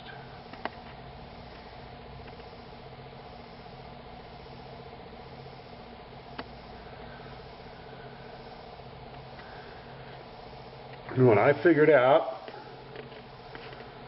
finally had an inspiration. And I've studied quantum physics and I've studied relativity and all this stuff. All my life I've been following this, trying to figure out what was wrong with science, because everybody knows the singularities and all of that make no sense at all. That the universe shouldn't be expanding. And I'm going to tell you what happened. Way back when, now these are nice pieces of art. I want to show you this. I didn't focus on those. But there's a fellow down in San Diego who makes these pieces here. That's all sea glass put together. Very, very nifty. And he drove them all the way up here so I could try to sell them in the Seaglass Museum. So, I'm going to tell you a little bit about what the universe is. We begin with space-time. Alright? Space and time. But it's not space and time. It's space-time.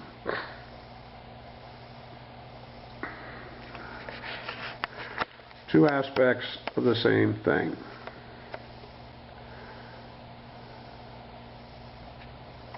Now, I'm going to pause for a second because I'm going to show you what space is.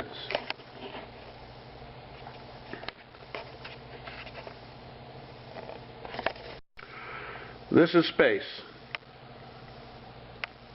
Just empty, nothing, dark void. Alright, now time is evolving space forward. As time passes, the space evolves forward. And the events embedded in the space evolve forward. Alright, now you and I are evolving forward as I'm talking to you. Now we have puzzles. This is a picture of Site 2. It's my best shot, and I made a puzzle out of it. And this is just for people who like really, really, really hard puzzles. And time evolves space forward. So we're evolving forward as I talk to you. And you say, well, okay, well, what direction is forward? Well, it's the forward direction of time. And time has no depth. And that means that even though we perceive the three dimensions, they don't really exist in depth. It's just an evolving energy field that appears dimensional to the critters and beings within it. But everything is just evolving forward with time. An evolving energy field. That's the quantum field. Space-time.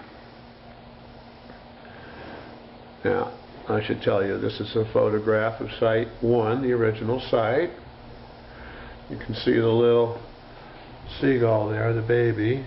That's because the gulls nest on all these islands out there. I had a lot of seagull buddies eat out of my hand. And this is Site 2 again, as I pointed out before. So, where was I?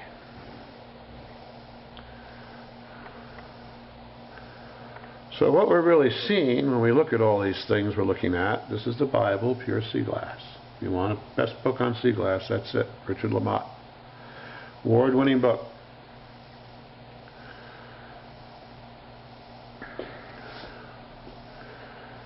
And what you're looking at are events in space-time. There are no solid particles, just evolving events. Just little sparks of energy evolving forward all the time. Evolving forward in the forward direction of time. And that's why Einstein could use time as a dimension in his equations. I won't go too deeply in that. I don't want to get your head all messed up. Space-time can twist your head around.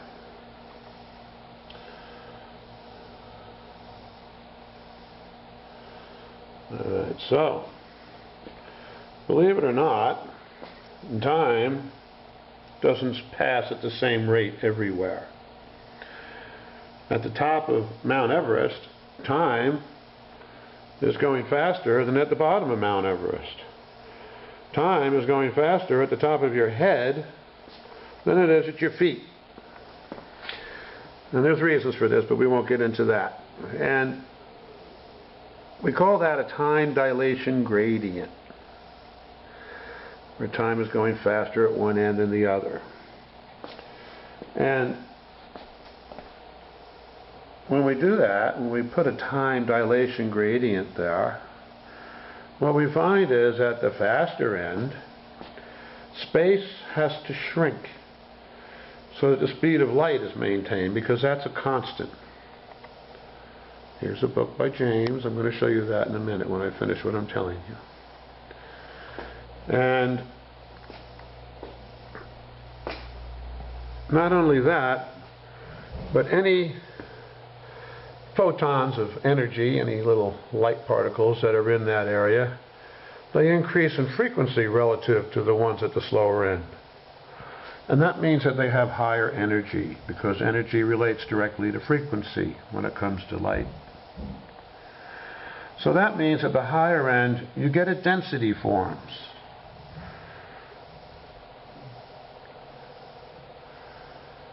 And because time appears to be going faster there, the next instant seems to manifest first there. And the events there evolve down that gradient, that time dilation gradient, from your head to your toe. And that's what gravity is.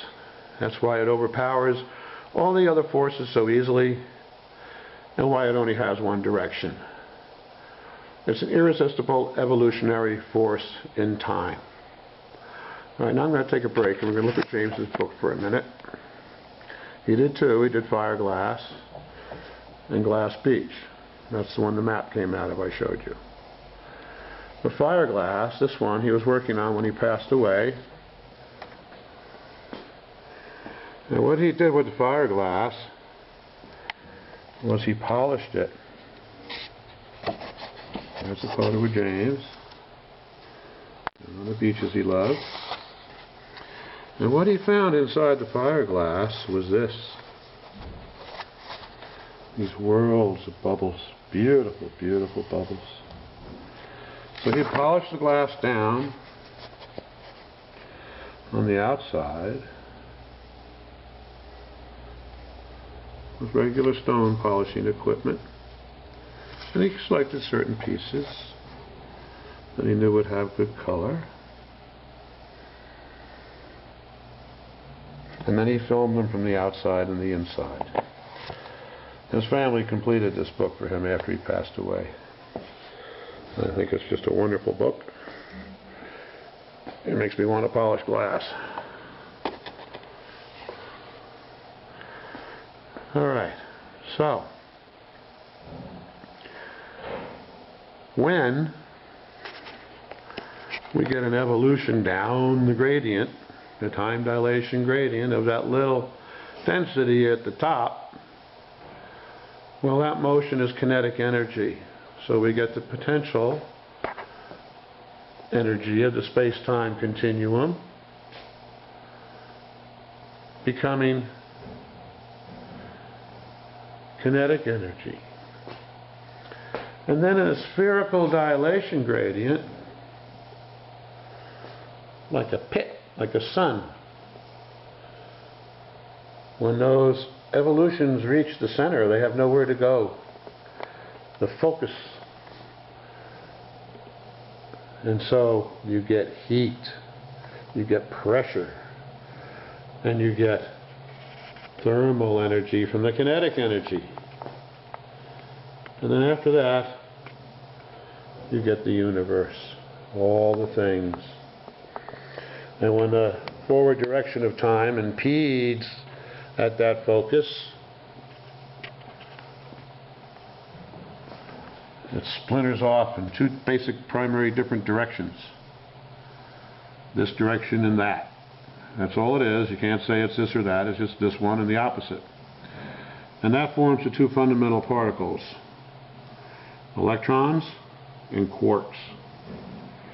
And everything else is built upon those two events, those forward directions of time. Evolutions in time. Not a particle. It's a happening. It's just going on all the time. And everything we see is made up of those particles. This is a beautiful piece of abalone. You're allowed to sell abalone if it's ocean washed, if the rangers can tell that you didn't break it out of a fresh shell. Technically it's illegal, but they allow it. This is a dark lavender. That's 1 in 10,000 pieces. One of the rarest colors. And my other little mermaid.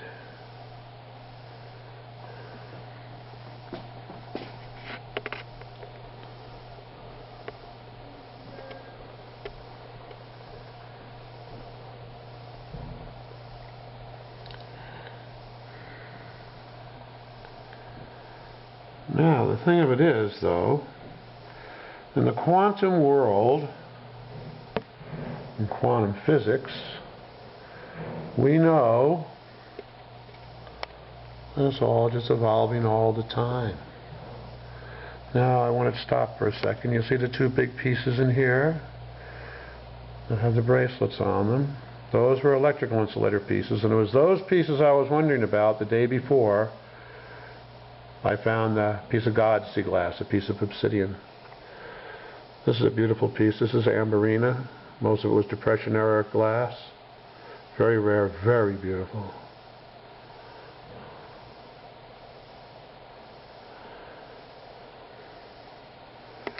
Alright, I'm going to take a pause. It's time for me to have lunch. So I'll leave you with the amberina for a few minutes. You won't even notice I'm gone. Now, I think this is one of my prettiest displays, if not the prettiest. It's my favorite. I guess I gotta say it's the prettiest. And that's because it has so many different things in it, so many beautiful pieces of all the colors, you know, the yellows and the greens and the blues and interesting things. For instance, this little one over here, that's the bottom of a bottle.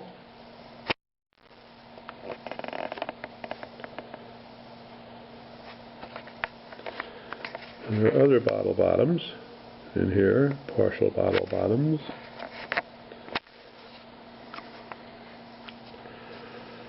Come over here, there's a well-frosted bottle neck. That's just beautiful.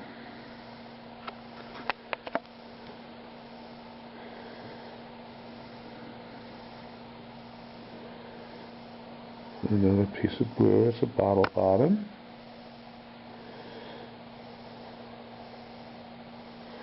I don't have my glasses on at the moment, so I can't read them. And that big green one, that's also a bottle bottom.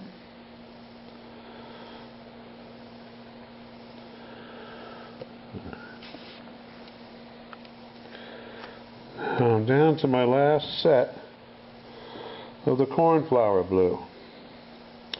Everything else in here, all the other sets, you can buy a bracelet, or you can buy the earrings, or you can buy the necklace.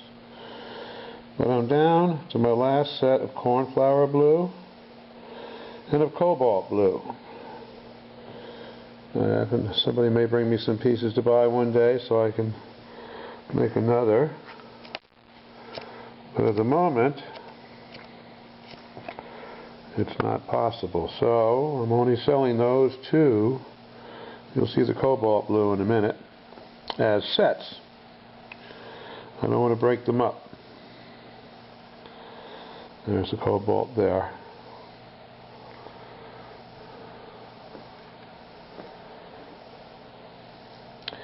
Now I want you to look at just how tiny abalone shells start out. And believe it or not, they start even tinier than that. It's a wonderful world.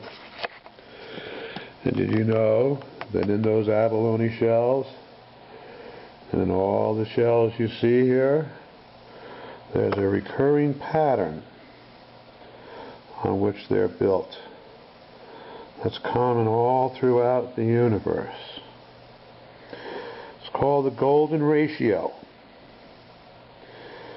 Now, we have what they call Fibonacci sequence, which is just if you take 0 and 1 and add them together, you get 1. And then you add 1 and 1 together and you get 2. And then you add 2 and 1 together and you get 3. And then you add 3 and 2 together and you get 5. And 5 and 3 are 8. Right? You see the pattern? You add the one number to the preceding one to get the new one. And when you do that, here's an interesting, that's a Phillips bottle bottom. And these other bottle bottoms, these came out of California. They were made in other towns. I think that was in Salinas. Oops, that one there. And this is interesting. That's the doorknob. And the treasure chest. Every treasure needs a chest. So I'm going to focus on that for a second. So, when you have that, when you add 2 to 1 to get 3, and 3 to 2 to get 5, and 5 and 3 to get 8, and 8 and 5 to get 13, when you divide the one number, the sums of those, one after the other, you divide the one number into the next number, you get a sequence.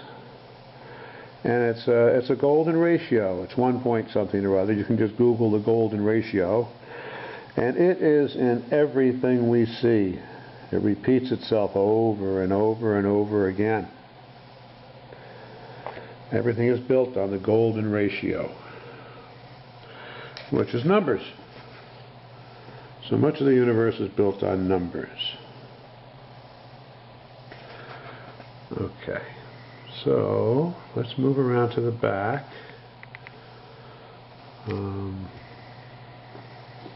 Hold on, and I'll be right back. Alright, so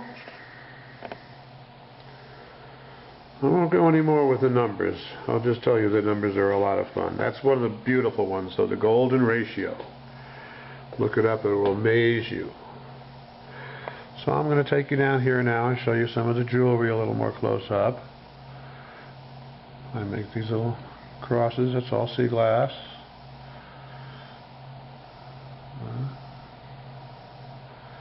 And this is hemalike. It's a man-made hematite that I put the Seaglass on. We got the Little Mermaid, so he's got my Little Mermaid somewhere. And these are with the Big Mermaid.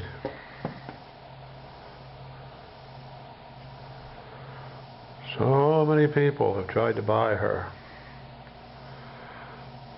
And I can't get another one, so I said, no, that's mine. Practically everything in here I pass on sooner or later. There's a few things I keep.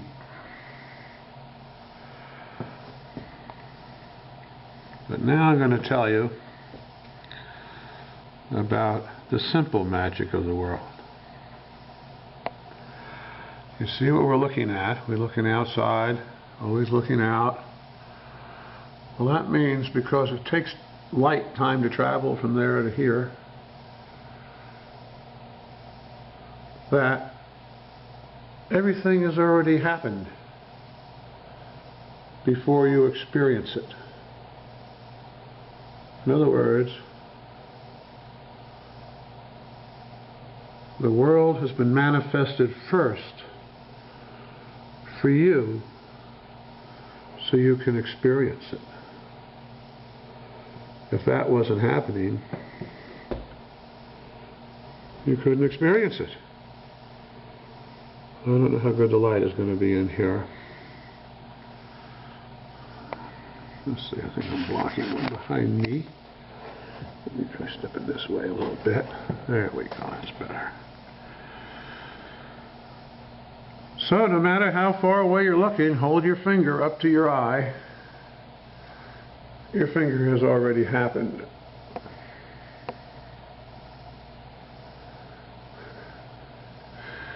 And when you look out, the farther away you look, you're looking farther and farther back in time. Always farther and farther back in time. And when you get out to the cosmological horizon, which is the farthest you can see in the universe,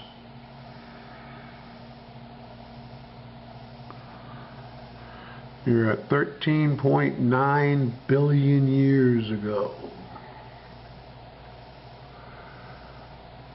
Now, science has been on the wrong track since Einstein and a man named Hubble. Hubble was an astronomer, and he was looking out into space at the time Einstein was coming up with his theory of relativity. And Einstein was trying to find a cosmological constant to his equation that would prevent big bangs and big expansion, infinite expansions and all these things that don't make any sense.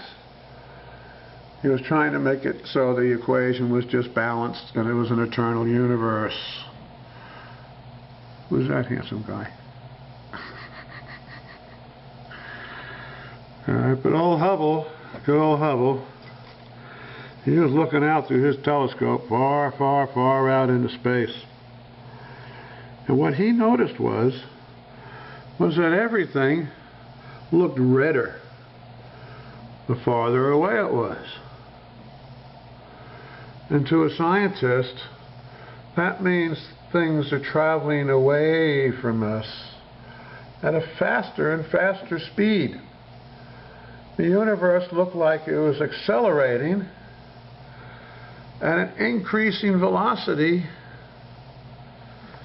and just going crazy to where it was going at the speed of light at the cosmological horizon and beyond it. They figured it had to go beyond the speed of light, and that's impossible according to Einstein. So he said, well, it's not going. It's what's happening is the space is expanding. It's not everything's moving through space. The space itself is expanding. So they aren't going faster than the speed of light. They just look that way because they're embedded in this space that's expanding. And then what do you get? They say, well, it's got to be a dark energy. And by dark they mean we don't know what the hell it is. It's dark. We can't tell. We can't see it. We can't measure it. We just think it's there. So we've been on the wrong track ever since then. Because Hubble looked at it. Everybody looked at it, really. I mean, they tried all kinds of theories. They said, oh, well, maybe it's tired light. Maybe light gets tired older in time. And they did experiments and they found out, no, that's not true.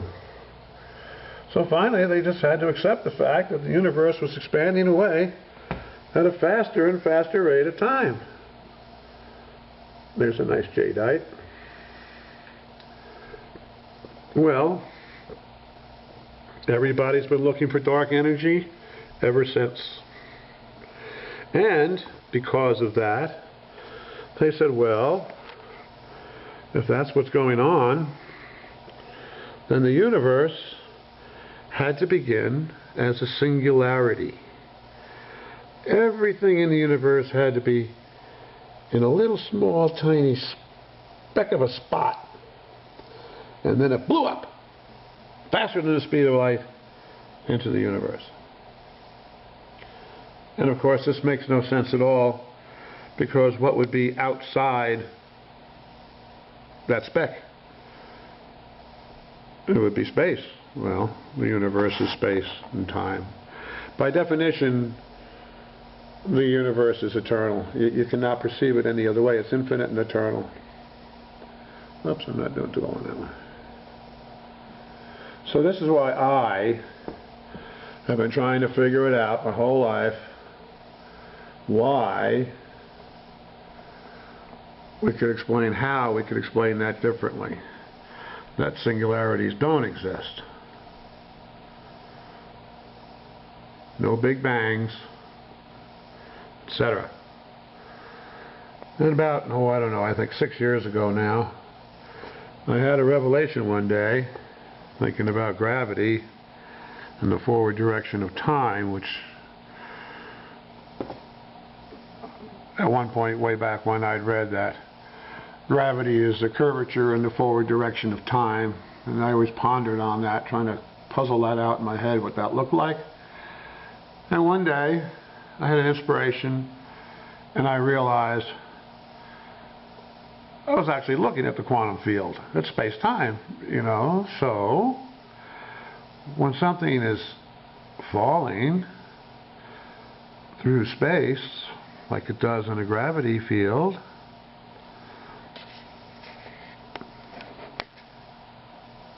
it's not falling through space. It's evolving down the time dilation gradient in the continuum, in the space-time continuum.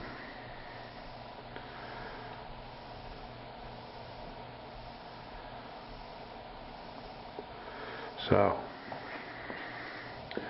now I'm going to tell you some quantum tales.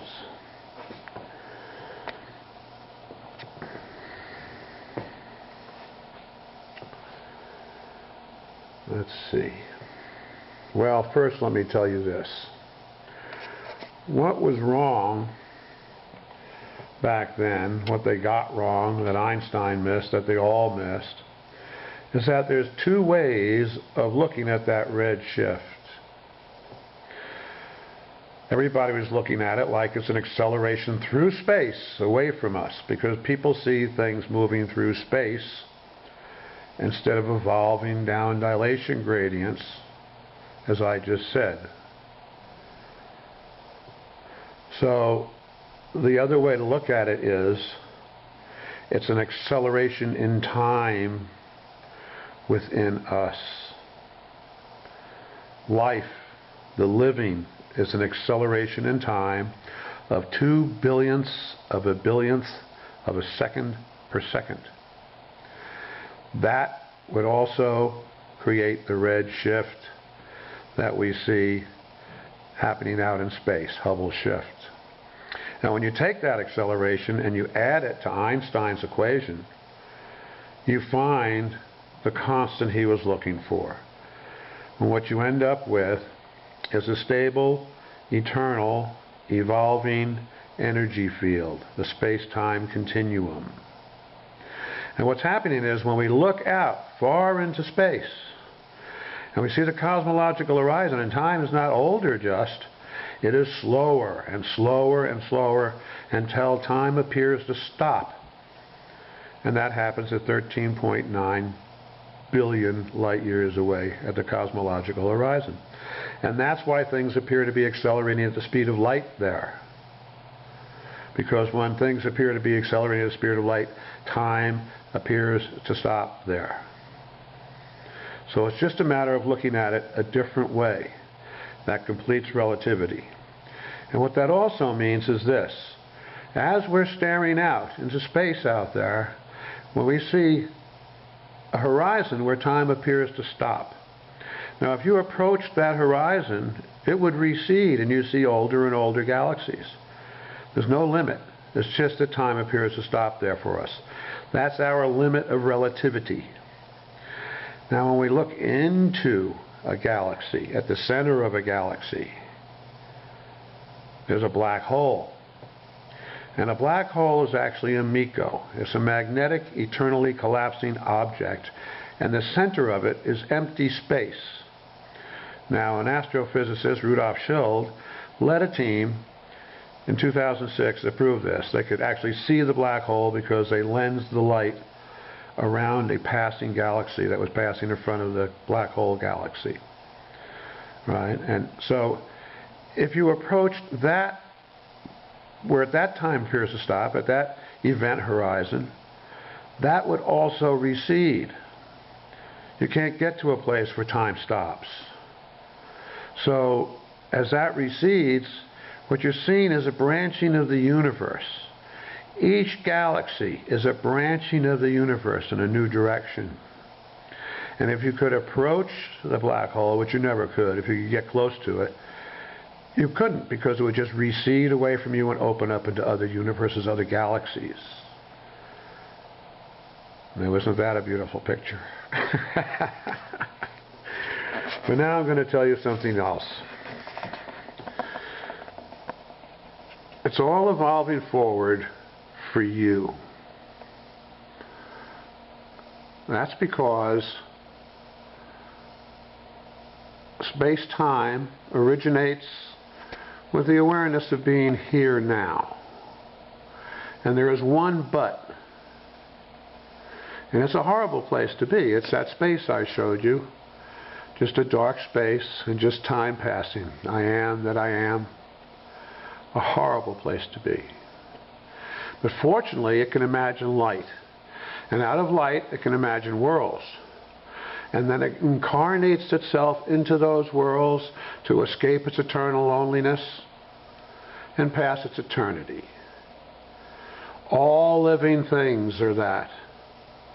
And this is why we hate being bored and we fear loneliness.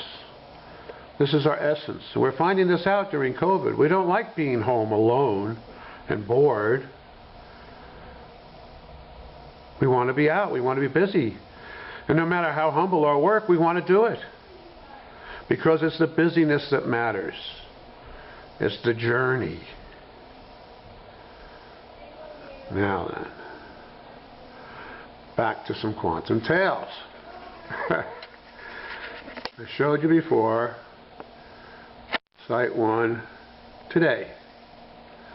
Now, I'm going to pull out a poster. That was it in 1930, remember? Now I'm going to pull out a poster, so I don't have to hold my arms up in the air, and I'll tell you some quantum tales. I'll try not to jiggle you around too much as I move over here, where the posters are.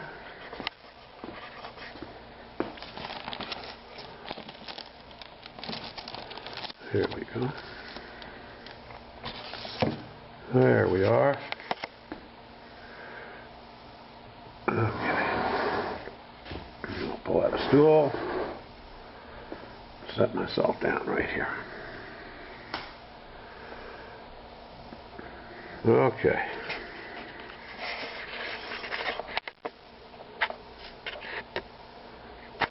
There we go. All right, now, most of the glass that you've seen in this video came from Site 1, which is the beach we're looking at right now.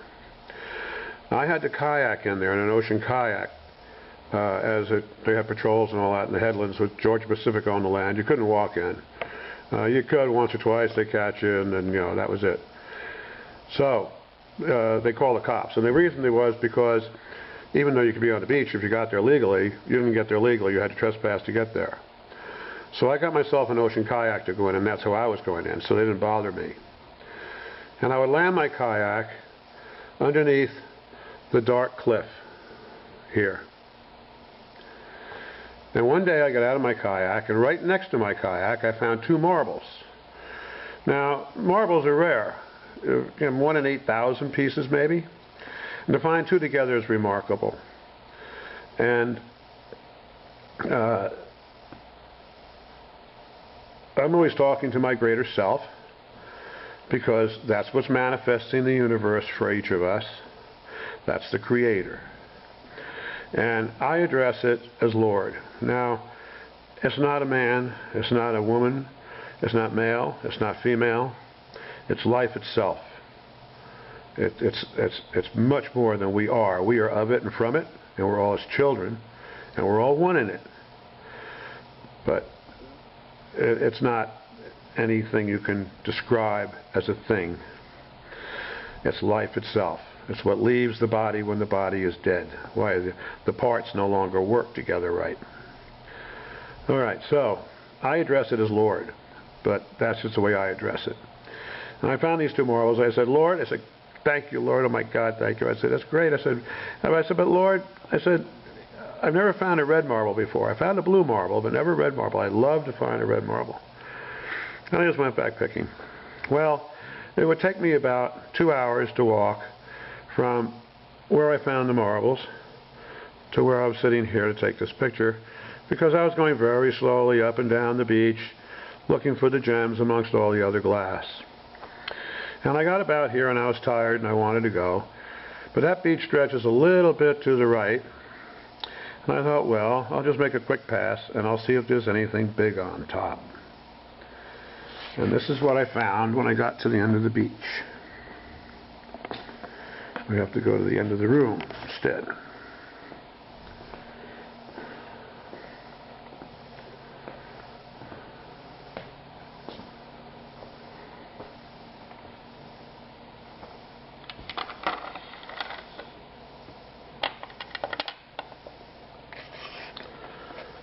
I found that marble. Let's see. Give you a size idea. See if I can grab that.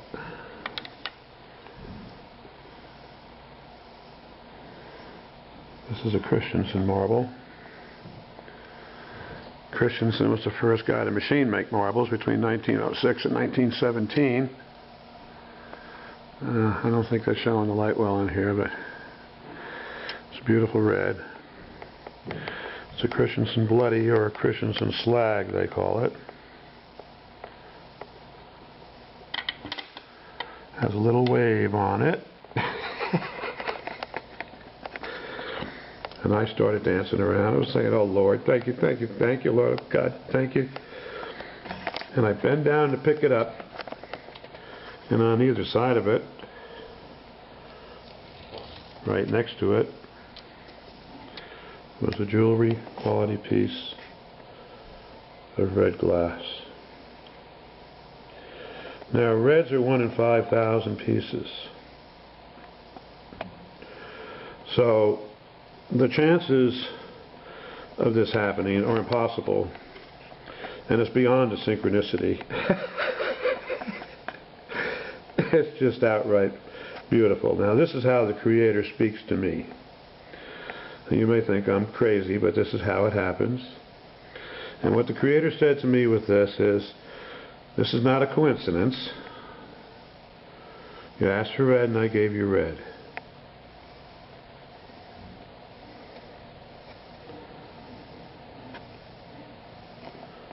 Now, I believe He did that. It did that.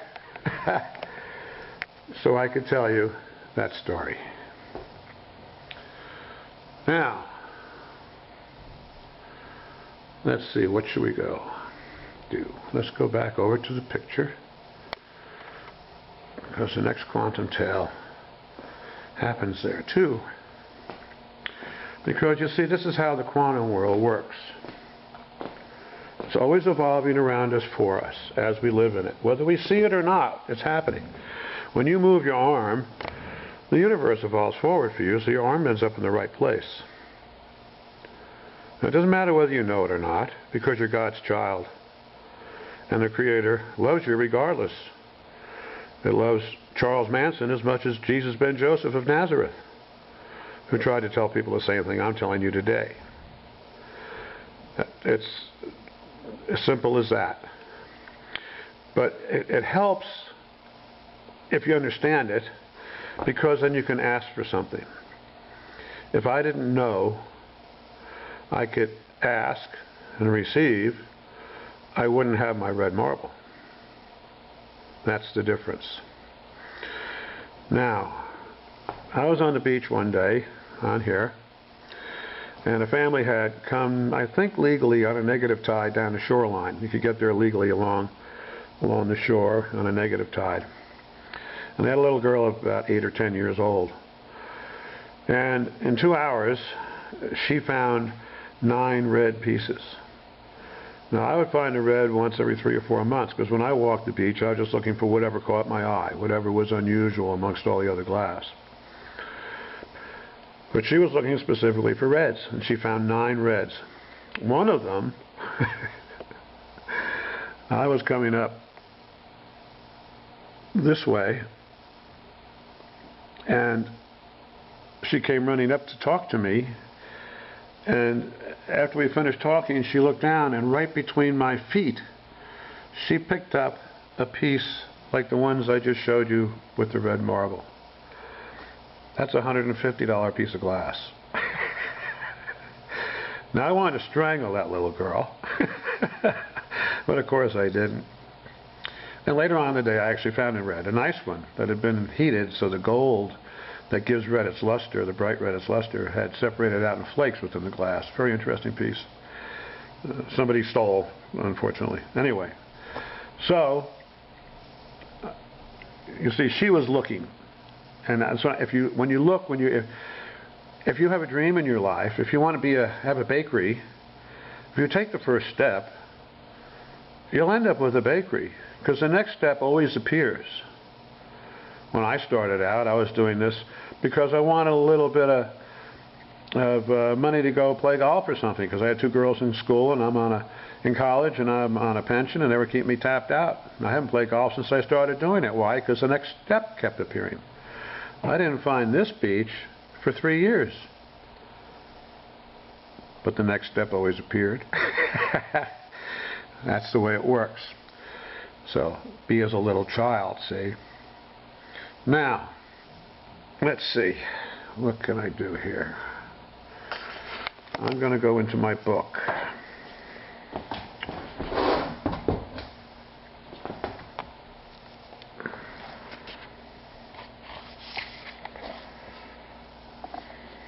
These are some of the other beaches you can see. And I'm looking for above site 2. This is site 2. This is our prettiest beach now. And it still looks like this. It's always best after a storm or during high seas. Doesn't have to be a storm, just high seas.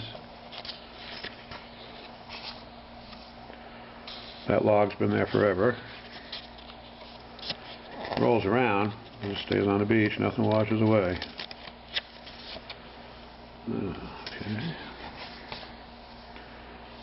There's some more pretty pictures.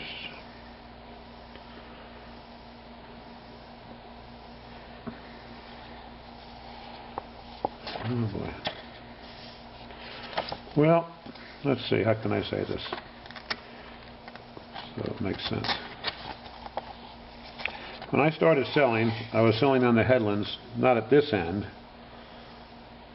but at the other end of the beach. That's where I ended up. The Rangers kicked me out of the park, and I ended up there. Some of my buddies.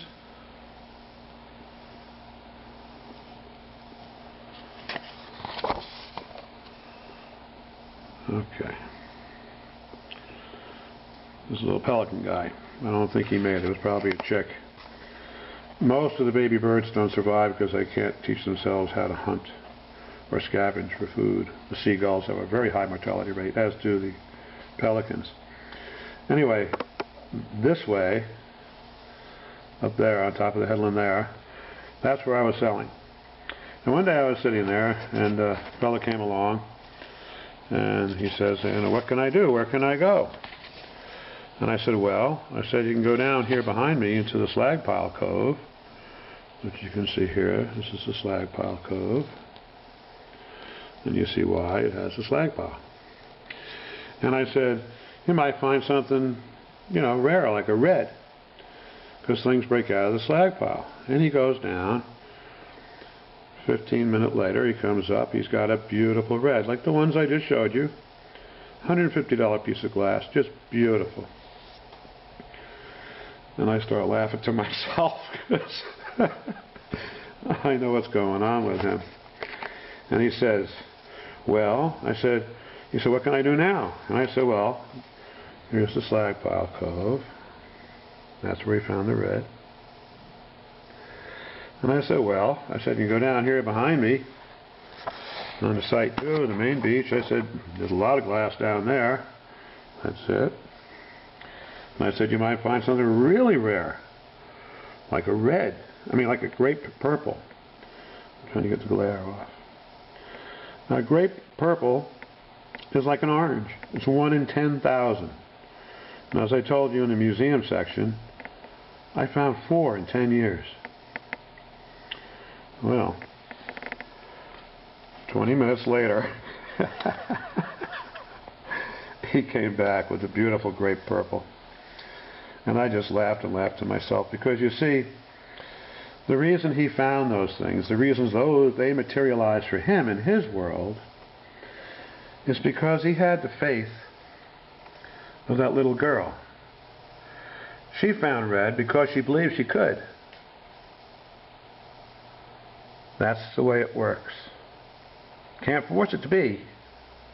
You got to ask and look. And he found his red and his grape purple because he had faith in what I told him. He believed in me. Now that's the way it works. And I know about faith because when I was 22, I learned to wash my hands in acid harmlessly under a Muslim Hajj in Jakarta, Indonesia. And that sent me on my quest to learn the power of faith. I was an atheist at the time, a bitter atheist. But I had learned the power of faith because I did it both ways with that acid, with and without. When I did it the night that I did it, he told me as I was leaving, he said, you can't show this to the curious. You can do whatever you want, but it's not a circus act. You can't just show it to the curious. And the next morning, the person who had taken me to the Hajj to begin with brought a bunch of people with me to do it, and I had to do it because I didn't want him to lose face. I lost several layers of skin, very painfully. So I went searching for faith. And 2 years later, everything I'd studied, well, I studied all the great faiths. I read all their books. I was trying to figure out what the founders knew, not what they taught in the churches and the temples and all that, because it's all wrong. I mean, it's right, but it's so much error, terrible error.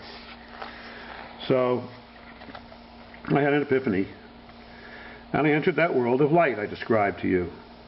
I asked for something, and I was trying different things. I was meditating, I was doing sensory deprivation, I was doing all these things to try to find what was within me. Why did everybody say, keep going, go within, know yourself, go within? Why, I wondered. And I go within myself, and all I found was me. And so finally, in frustration, I asked for something. There's a spark plug in the rocks, in the slag, see? And I got it. And I got it in a very dramatic way. Red marble way. And that's when I realized what was going on. And that's when I fell in love with my greater self. And I've been talking to my greater self and loving my greater self ever since. There's the Slag Pile Cove, another angle up on the headland. So, we see that all of this is evolving forward for us, individually, each and every one. And this solves one of the big conundrums in quantum physics and astrophysics. And that's a thing called non-locality. If I have two electrons pass by each other here very closely so they influence each other a little bit, and they take off in opposite directions across the universe, no matter how far apart they are, as soon as a person looks at this one and influences it, the other one also has to react immediately, has to change. And this is what they call non-localities. Instant communication over space and time. And they call the two observers Alice and Bob. Alice looks at one, then Bob has to see this at the other one. It's the only way it works. And they can't figure out why. Well, it's because we all come from the one. We're all the one's children. We're all one within it. And it harmonizes all our individual universes together, right down to the ant, to the virus, to COVID. Harmonizes all that together so it makes sense from every perspective so we can interact. Just one. Now, earlier I was talking about dilation gradients and how energy is manifested. Time's going faster here than it is here. And so we don't just see an evolution forward in time this way, we also see an evolution down that gradient. And that's what gravity is.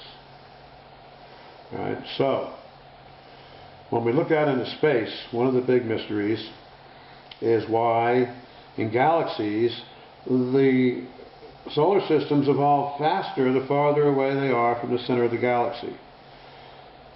Relativity supposedly says it should be the opposite way. It should be like our solar system, where closer objects go faster and farther objects go slower.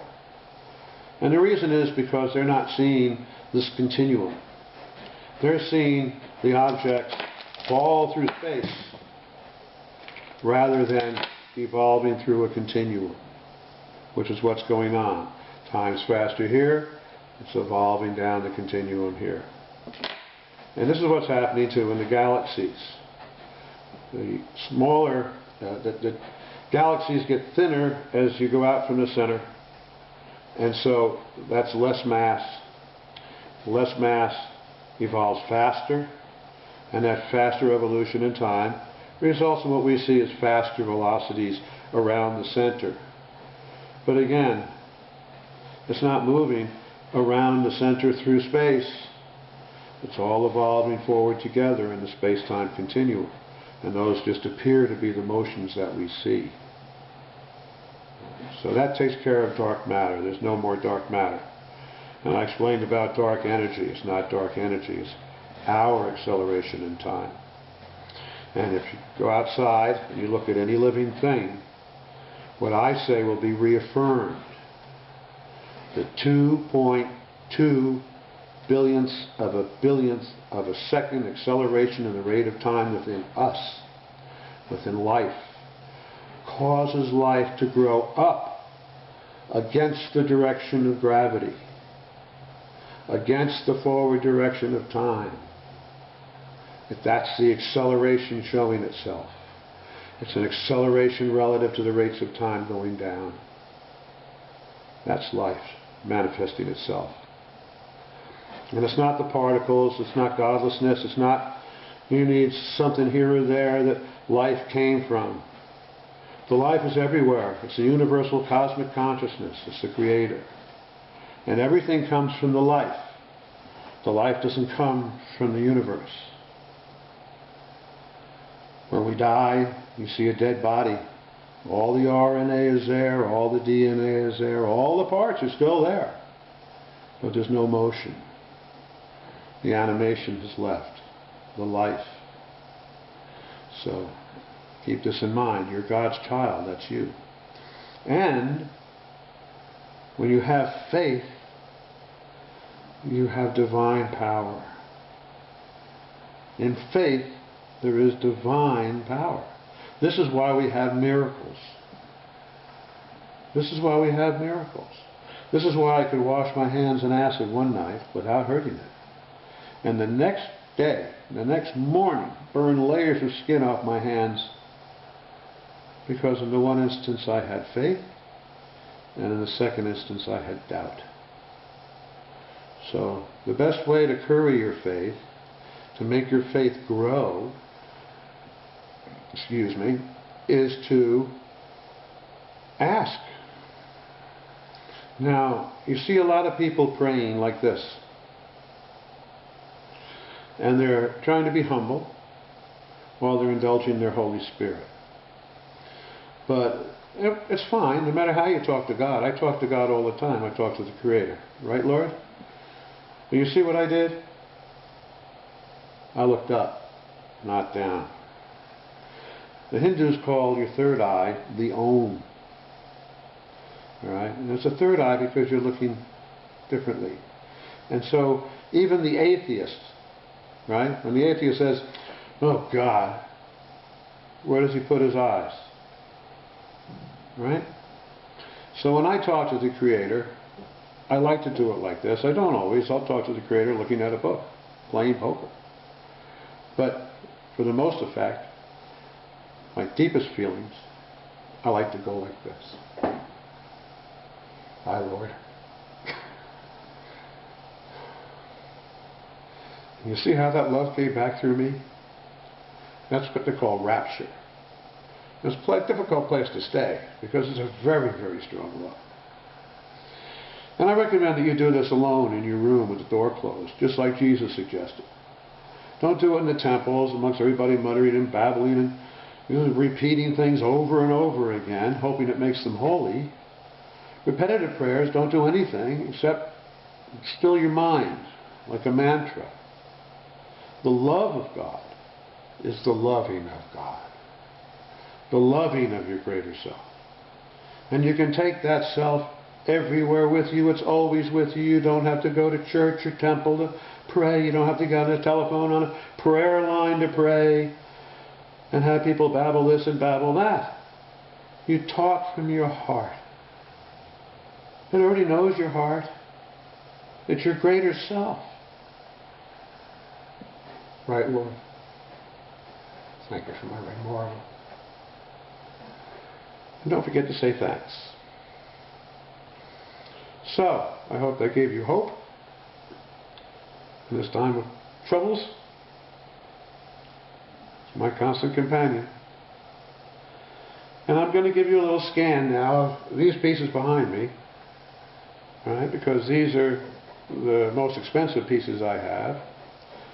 And with that, we'll sum it up. And I'll put up a link at the end here while these pieces are viewing. And if you'd like to support the Seaglass Museum and help keep it open, please go and make a donation. I'll have different amounts you can choose from. I haven't put it up yet. But there'll be a link to PayPal. These are not bad tears. These are good tears. They're the best. There's nothing as powerful as the love of God. Okay. So, here we go. Now, I've been teaching you about spirituality. That's not religion. I separate the two. Religion is what we do or don't do for our own health and the health of our community. Basically, it's the wisdom of our ancestors. If you wash your hands before you eat, you have religion. If you brush your teeth every day, you have religion. If you wipe your butt after you poop, you've got religion. So, when people tell me they're not religious, I always say, well, yes, you are. What they're meaning is they're not spiritual. They don't believe in the Creator. They don't spend any time loving the Creator. And they're pretty much just ignorant of the Creator, or they hate the Creator a lot. They hate the thought of it. I used to be like that. I was once a bitter atheist. That's stuff we can find on my websites and all that. But I separate the two. It's important, first of all, and most of all, to be spiritual. And then religion makes that better. But people who are killing each other over religion are terrible. They're lost souls. They're killing their brothers. They're killing God's children. One will never annihilate the other. All they do is perpetuate misery and suffering for themselves and those they're in blood feuds with, or murdering in cold blood. So, that's what I'd like to say about that. And I'll warn everybody against one other thing. Gluttony. You don't hear your preachers or your rabbis or anybody anymore talking about gluttony. Gluttony is the worst of the deadly sins, an overindulgence in God's goodness. The world is meant to be savored, not pigged out on. And the Creator has very strong inducements, so it doesn't lose itself too far here. It loses itself in this world, but it doesn't want to be totally lost, so it ends up in the hell that you go to when you overindulge in these good things. And if He allowed it, they would soon be meaningless. You eat steak every day, after a while you don't even want to see it. So, I caution you all to enjoy God's good earth, enjoy your lives, enjoy the bounty, enjoy the human spirit, love each other as brothers and sisters, because that's what you are. Stop the slaughter, stop the gluttony, stop the licentiousness. What we are all doing here is passing God's eternity. That's what we're doing.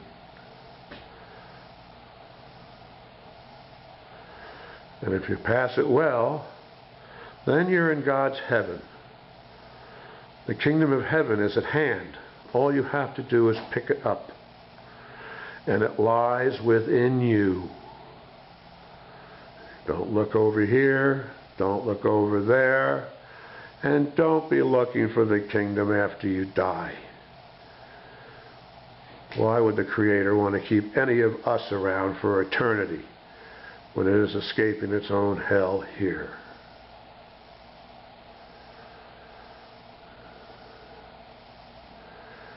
And I leave you with that, my friends. God bless you all. And donate, please. There's a button below, or somewhere on this page. Please help keep the Sea Glass Museum alive. Thank you. Bye-bye.